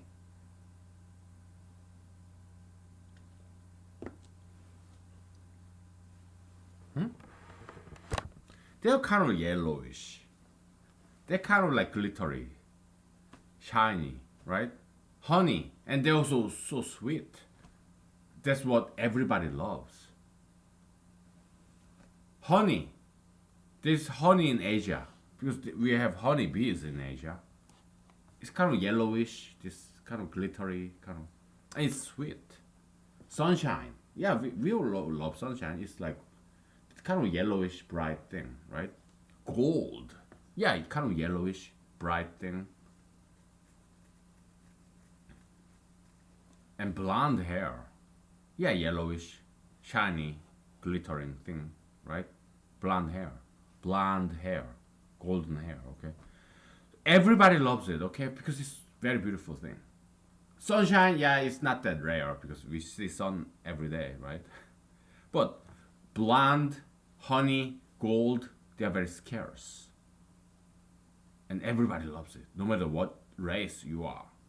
So, if you're an ethnic man marrying a blonde girl, your child will not be blonde because you're an ethnic man. You have melanin. Melanin, this hair dye, okay, this pigment. So, if you're an ethnic man, you marry a blonde girl, your child will not be blonde. It will be, your child will have black hair, just like you do, okay? White people are the only people with some different color of hair. Blonde, red hair, brown hair. It's only white people. Asians like me, Arabs in the Middle East, Indians in India, Native Americans, Hispanics, we all have black hair. Like this. I mean, it's not ugly. All I'm saying is blonde hair, red hair is very scarce and very vulnerable. Because if I marry a blonde girl, our child will be black hair. If I marry a red haired girl, white girl, our child will have black hair like me.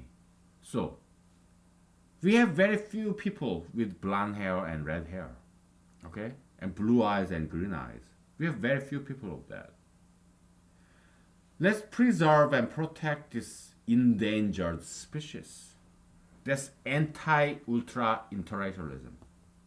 Ultra interracialism is ethnic man marrying beautiful white girl. We need to prevent that. Ultra interracialism is something very lustful, greedy, and satanic. It destroys white race. It wipes out the white race. Like Tiger Woods, Bruce Lee, Marco Rubio, Ted Cruz, and Jared Kushner, the son-in-law of President Trump, and the stupid motherfucking Jewish guy who's fucking Tiffany Trump. Okay? All these ethnic men going after the most beautiful white girls. That's ultra interracialism. Anti ultra interracialism is an activism morality against that evil. Okay? Yeah, do I want to have sex with white girls? Yeah. We all want white girls. I mean, who does not want gold? Who does not want a girl with golden hair? Whose hair looked like gold? We all want that shit, okay? And who does not want a girl with red hair? We all want that shit. Who does not want a girl with blue eyes? Like sapphire. Green eyes. Like emerald. We all want that shit. It's like jewel. Okay? But let's control our sexual animalistic desire so that we protect and preserve this beautiful race. Caucasian race. White race. They are minority. Only 20% of humanity is white. The rest, we all have brown skin, black hair, brown eyes. We have enough of that shit. Okay? We are all browns, okay? There's this shade, but we are all browns. Blacks, Arabs, Asians, Hispanics, we are all browns. Okay? White people are unique. Okay, let's protect and preserve this endangered species, this anti-ultra interracialism. Okay.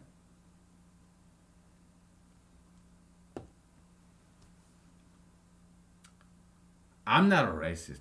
How can I be a racist? I'm not even white. I just love the white race. I love every race, but white race is vulnerable. It's minority race. I want to protect and preserve that endangered species. It's something very democratic and very liberal. Okay, yeah, we want to conserve, preserve this endangered species. It's very environmentalism kind of concept. Okay, this way I can combine the left and the right together. Okay, there's nobody else who can do this except for me. Okay, that's why I'm running for president in 2020. Okay?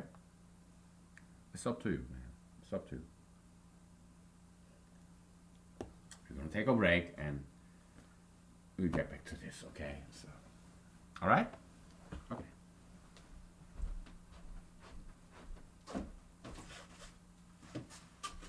Oh boy.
Man, how much time do we have? 40 minutes. I'm gonna start cooking my breakfast. Oh boy. I gotta eat.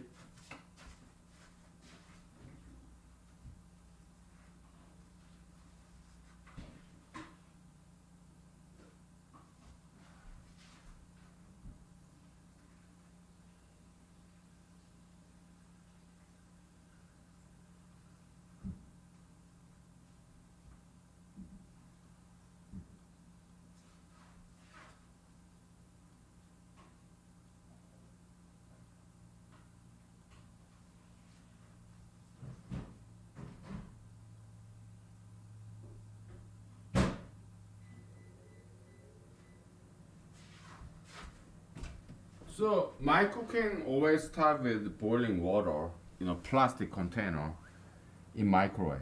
Okay, so I know what you're gonna say. My parents say that too. Oh, plastic container, so unhealthy. Oh, microwave, so unhealthy. I don't think so. I have to disagree. Okay, there's nothing unhealthy about plastic.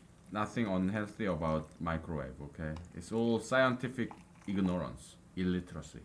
Okay, they just excite the molecule. Okay, and that's how boiling happens. All right.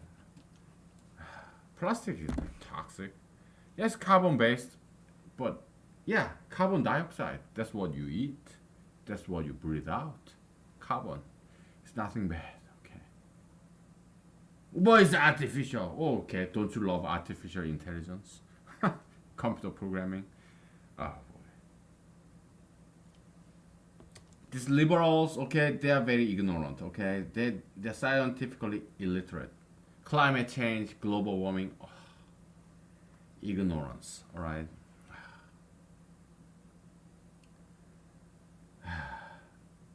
It's not just Democrats. Conservatives, they're no smarter. They're trying to re-elect President Trump over me. How stupid is that? Conservatives, Democrats, they're both idiots. Okay, Americans are smart. Okay, I get it. Okay, but they should do better. Okay, okay, and elect me as the president in 2020. Okay, so whatever. It's not that important. Okay. Let the world go away. Put your arms on my shoulder.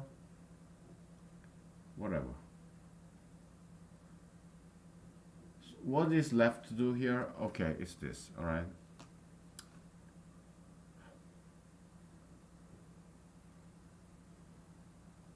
Okay. There's the body, M. Okay. And let's say in a two-dimensional space, there's F1, F2, F3, and F4. Okay? Four people are pushing me. They're pushing from the left and right. The bird's eye view. We are this drone camera on top of me in the air. Okay, bird's eye view, or God's point of view. I have my eye here, eyes. Okay, the back of my head. Okay. Somebody, there's four people pushing me. So yeah, we'll go back to this scenario. Okay, this is my eyes. Asian eyes. A handful of hair left on top of my head. Okay, this is my hair. Okay, my ear. Okay, my eyes. Okay, my nose. Okay, my mouth. Woo! Stop pushing me. Okay, more hair. okay? I'm growing my hair, okay? Because I think I'm gonna grow my hair.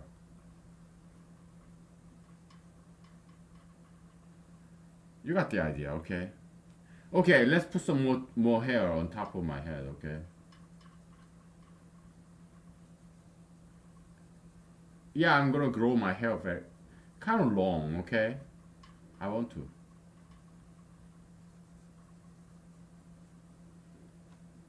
Okay?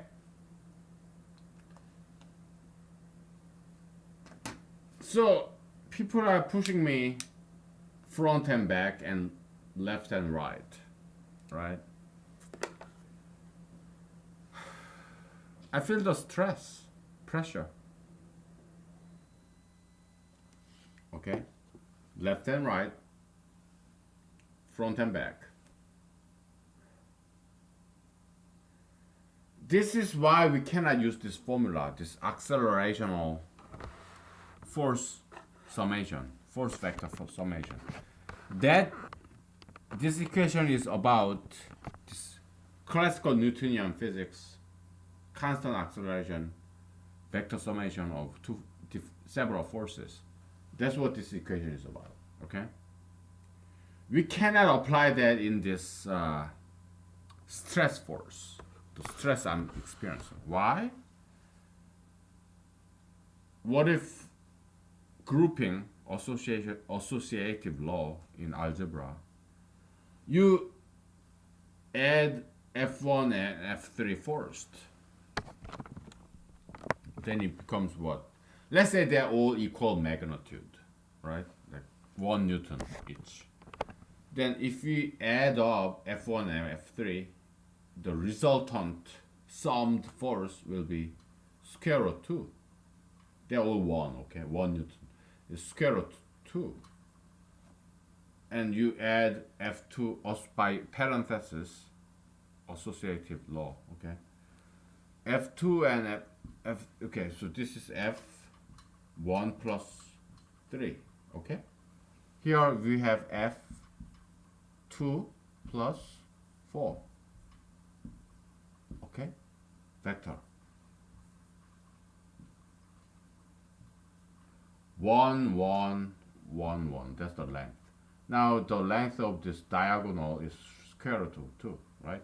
Pythagorean theorem, right? And now you have f of 1 plus 3 and f of 2 plus 4. You cancel out, okay? Yeah, there's no acceleration. I'm static. I'm not rotating. I'm not moving, okay? I'm in a perfect equilibrium in terms of acceleration, okay? Because force, it cancels all out. So yeah, the resulting force will be 0, okay? So this equation, we cannot use it like that, all right? Why? Because I'm feeling quadruple pressure. Somebody pushing me from my left, from my right, from my front, from my back. They're pushing my skull. Oh my goodness. Oh my goodness. Oh, I'm feeling headache. Everybody pushing me. Sounds familiar. If you're a husband with kids,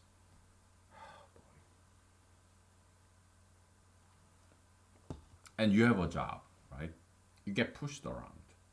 Your subordinates, hey, do this for me, do this for me. Your superiors, your boss, hey, do this for me, do this for me. Your inferiors, your subordinates, do this for me. They're pushing me from above. They're pushing you down. Your bosses, your inferiors, your subordinates, they're pushing you up. Then that's the workplace, right? Then you come home. Your wife is bitching at you. Feminism is like bitching, okay? Ideological bitching. Feminism, they always complain. Feminism is very feminine. They talk about equality, gender equality. They are not being equal. They are acting as a woman, and women are different from men. Okay, feminists, there was a complaint, there was demand, just like any women would do. We guys, we don't do that shit. Okay, and we don't complain, we don't demand things. No, we are like bread owner. We keep, we ask for sex. So sex is women's currency, women's leverage, power over men. Okay, I learned this from my friends. Okay, because I'm not married, I don't know about women, I don't know about marriage. Women hold that against over men, sex, their vagina, their body, their boobies, their breasts, their waist, their butts, their legs, their thighs, pretty face, their lips, their tongue. Yeah, women have that against and over men. They have leverage. Okay. Yeah, I mean, back in the days, there was no marital rape, but nowadays there is marital rape. A husband can be accused of rape by his own wife. Is that a good thing or a bad thing? I think it's a good thing. Why? Because we don't want domestic abuse. In humanology, we don't tolerate violence of any kind. So, yeah, physically abusive husband, that's not okay. Can rape exist between husband and wife? Yes. Okay. Husband should never disrespect his own wife like that. Okay. So yeah, in a sense, we are very liberal. Okay. We are conservative and also we are liberal. Okay. We have 30 minutes left, and I have to turn the heater back on because it's getting cold. What a pussy I am.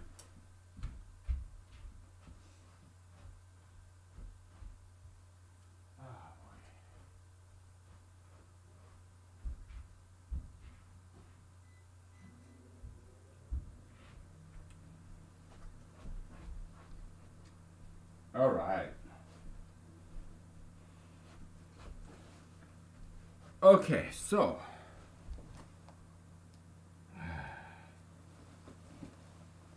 uh, what if we put this absolute values around this cosine theta and minus 1? Will it resolve this problem? Maybe, maybe not. I don't know. Okay. That's our next project. Okay. So how can we? So this is the vector summation formula of n vectors. Okay, in a classical acceleration of force, right? We got it. Okay. Now, how about stress force?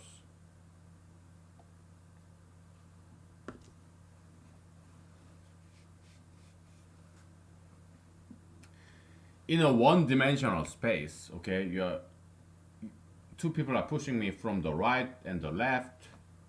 Yeah. What is theta? 180 degrees. Cosine 180 degrees is minus 1. So we put this nice absolute value around it. Then yeah, it becomes 1. So they will add up. Fine. Okay?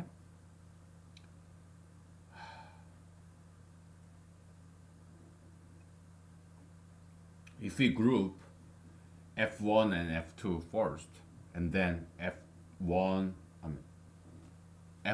and F3 then second, yeah, it will add up. So that will be fine. But what if we group F1 and F3 first, and then F2 and F4 second? Then it will be like this, okay? Yeah, according to this absolute value of cosine theta, okay, it will be square root of 2. Here, square root of 2, okay? And their opposite directions is 180 degrees, so it will be just adding up, okay?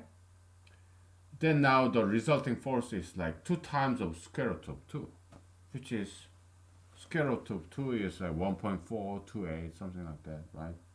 2 times of that is 1.8, 2.8, so it's like 3, okay? And that's not correct though, because the real pressure, real stress I'm experiencing is 1 plus 1 plus 1 plus 1. It should be 4, not 3. Okay? So yeah, this formula does not quite work. Okay, because ordering and grouping matters. We have to group the opposite force first, and then we have to add up instead of this diagonal and diagonal. Okay? I know I'm going very fast, but I have to. I'm sorry.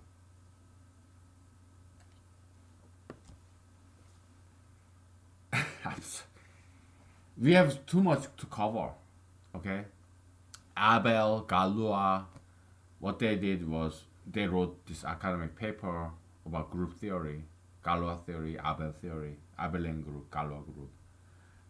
At that time, nobody understood what the fuck they were saying in their paper. It's ununderstandable, inscrutable, unintelligible. Okay, maybe they have bad handwriting. I don't know. Because we are discovering some brand new concepts, and there's so much to it. Okay, so we have to rely on people kind of in the middle, kind of bridge between me and you. People who are kind of in the middle, who know mathematics, who already know physics. They will not have too much problem understanding what I'm saying. Okay, we have to rely on them. All right. Hopefully, some people who know about physics and mathematics, they understand what I'm saying, and they can bridge the gap between you and me. Okay. If you don't know any mathematics and physics, okay.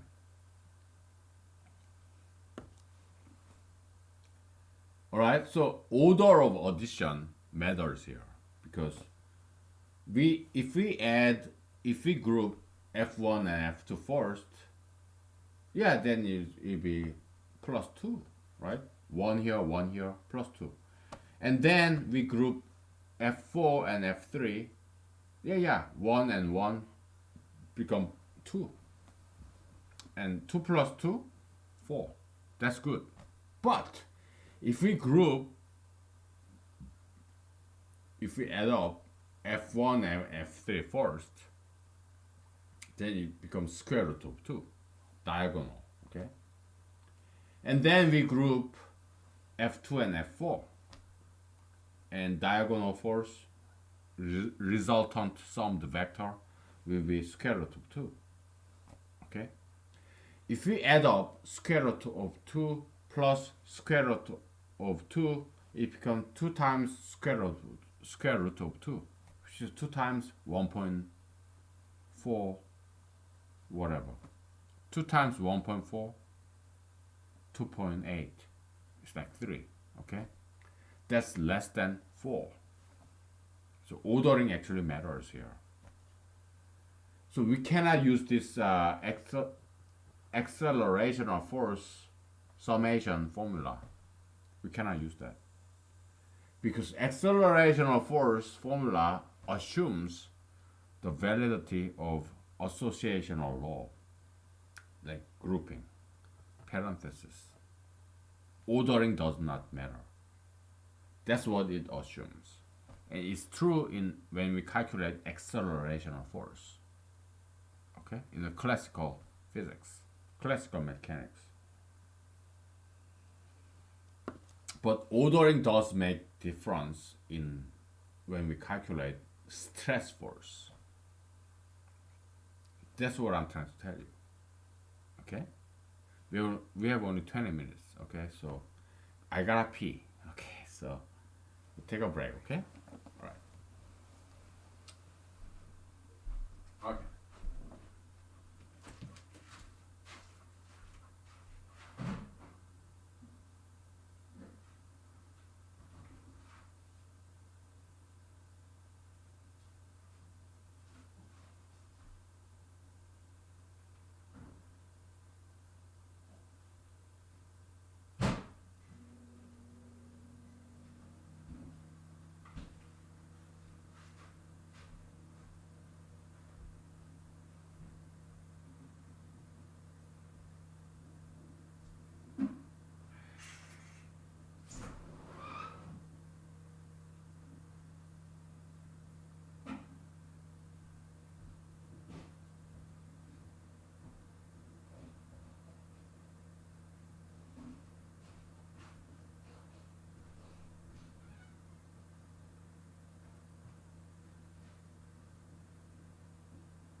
Okay, let's talk about Mendeleev and Mendel.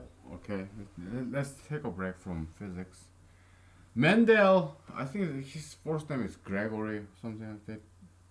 Gregory or George Mendel. Yeah, Mendel was a priest. He discovered this Mendelian genetics by he was like he was a priest, like Christian monk in Catholic Church. Okay, he was growing this peas, green peas. Okay, yeah, so he discovered this Mendelian genetics, this inheritance law. Okay, and they were kind of precursor for this all this genomics. Okay, genetics. Yeah, paired.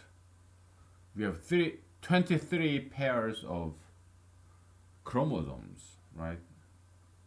And there's dominant gene and recessive gene. Okay, so melanin is very dominant gene. That's why if I marry a white girl, yeah, our children will be Asian, not white. So if a black guy marry a white girl, yeah, their child will be like Barack Obama. Okay, black guy. If an Arab guy, Hispanic guy, Indian guy marry a white girl, yeah, their child will be Hispanic, Indian, or Arab, Middle Eastern. Okay. Yeah. Why? Because it's just pigmentation. Pigmentation. Okay. We have whiteboard. Okay. Whiteboard become whatever color because white is colorless color. If I write in blue, become blue. If I write in yellow, it become yellow. If I write in brown or black, it become brown or brown. Because white is colorless color. If I pee on snow, it become yellow because snow is white. If I poop on snow, it become brown. Okay? Yeah, color white is colorless color. Okay, so that's the logical scientific basis of anti-ultra interracialism. Okay, if you are mixed race, I'm not saying you are ugly. My friends are mixed race. Okay, my friends are mixed race. Okay,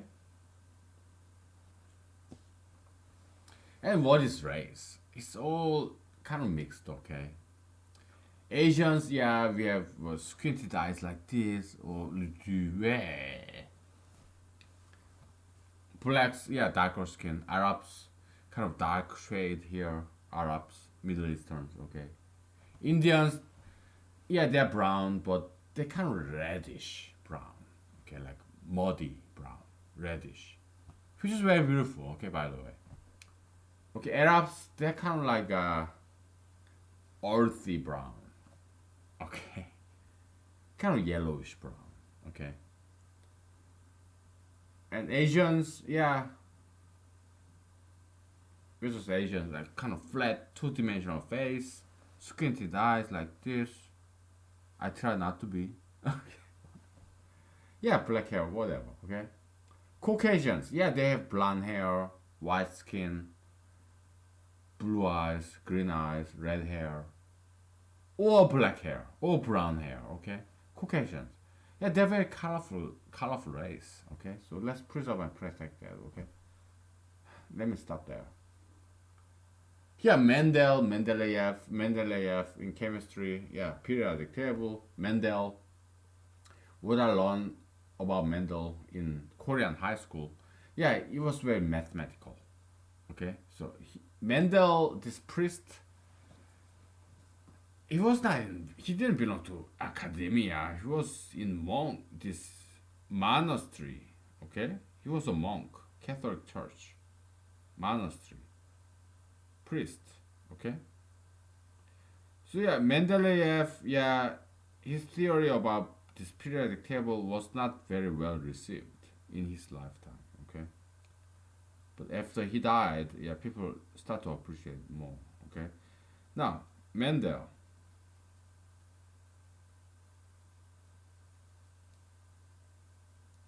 he was a priest. He was even more outsider because Mendeleev he became professor later on. Okay, but Mendel,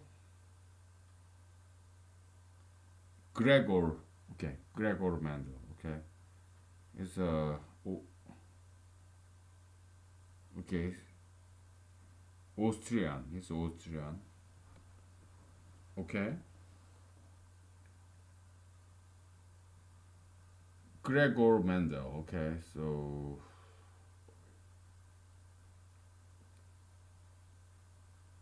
he was not a professor. Okay, but Mendeleev was a professor. So I looked it up. Okay, how about Mendel? Okay, he did become professor, huh? Okay,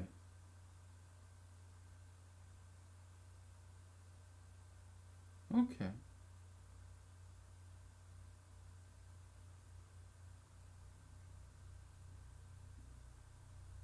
So he did have some association with academia, I guess. Mendel, post Mendel, and Mendeleev. But all this outsider like Abel, Galois, Mendel, Mendeleev, okay, Einstein. Yeah, they're kind of fringe, kind of outsider. And Einstein, when he formulated this special theory of relativity, he was not a professor or researcher in a university. He was a patent clerk. Okay, Galois, Abel, they never got their PhD. Okay, they was just college graduates, young. Okay, but they submitted the paper to some academic journals and it got recognized. Sometimes posthumously. I mean, we can talk about Franz Kafka. Franz Kafka, who wrote these wonderful novels titled The Castle, The Metamorphosis. Okay, yeah, Franz Kafka. Or Spinoza, the philosopher, right? Who was on underdog. He was a watch repairer, watchmaker, okay, by profession. He's also a Jew, Jewish guy, okay. Or even Fermat, like Fermat's last theorem. He was a lawyer, okay. So there are all these amateurish mathematicians, amateurish physicists, kind of outsider, okay, fringe element underdogs, okay. But back in the days, academia kind of, yeah, they rejected some, but eventually they embraced these outsiders, okay. I think that's what American and also world academia should start to do, okay. All these journals, academic papers, they should start taking papers from these non PhDs, non traditional academics, secular scholars like me and you. Okay? They should start taking it seriously from people from all walks of life.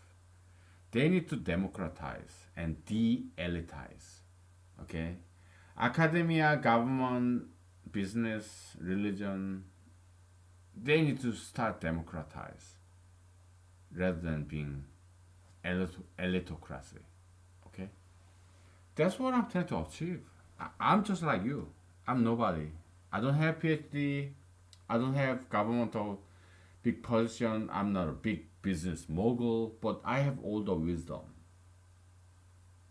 A lot of wisdom, a lot of knowledge. I have something to teach, something to share. Okay? So they should take me seriously for their own sake. They should take you seriously too. Okay? If you have something good, something to share, something to teach. Okay? We are running out of time. We have only 3 more minutes. Okay? So it's around noon at Sunday, okay? So we'll wrap this up very quick. Okay, so yeah, ordering matters, okay, in terms of calculating the stress force. Okay, we have to order according to uh, this rotating axis. Okay, if this F1 and F3 are 90 degree, oh, we're not gonna group them together. We're gonna group together F1 and F2 because they are along one single line. We're gonna group F3 with F1, I mean F4, not with F1. Okay. You know, it's confusing to have this 1, 1, 1, 1. Okay, so we're gonna erase that shit. Yeah, they're all same length. Okay, all these vectors. For now, okay? We're not gonna group F1 and F3 because they're 90-degree angle. We would rather group F1 and F2 because they're opposite. Okay, along the same line, this straight line. We would rather group F3 and F4. Okay, first, we're not gonna group F1 and F3. Okay, because we become square root of 2. No. Okay, we are trying to find an algorithm that groups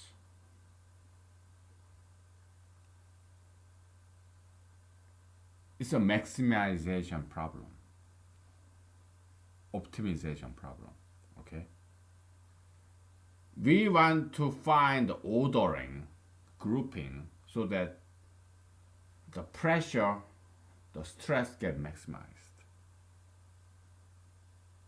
Okay, because that's what I feel. I'm being pushed left and right and front and back. That's what I'm really experiencing. This pain and suffering of being pushed around. At work, I get pushed around by my bosses, by my subordinates. They push me down from up above. They push me up from down below. I come home. My wife, she pushes me from left. My kids, they push me from the right. I become the diamond, human gold. Because I get all this pressure and heating, and I suck it up. I'm like Jesus. I become diamond and gold. Human gold, human diamond. I become the saint. Okay? Okay, we are running out of time. We continue this later. Okay? Yeah, be a saint, okay? Thank you, bye.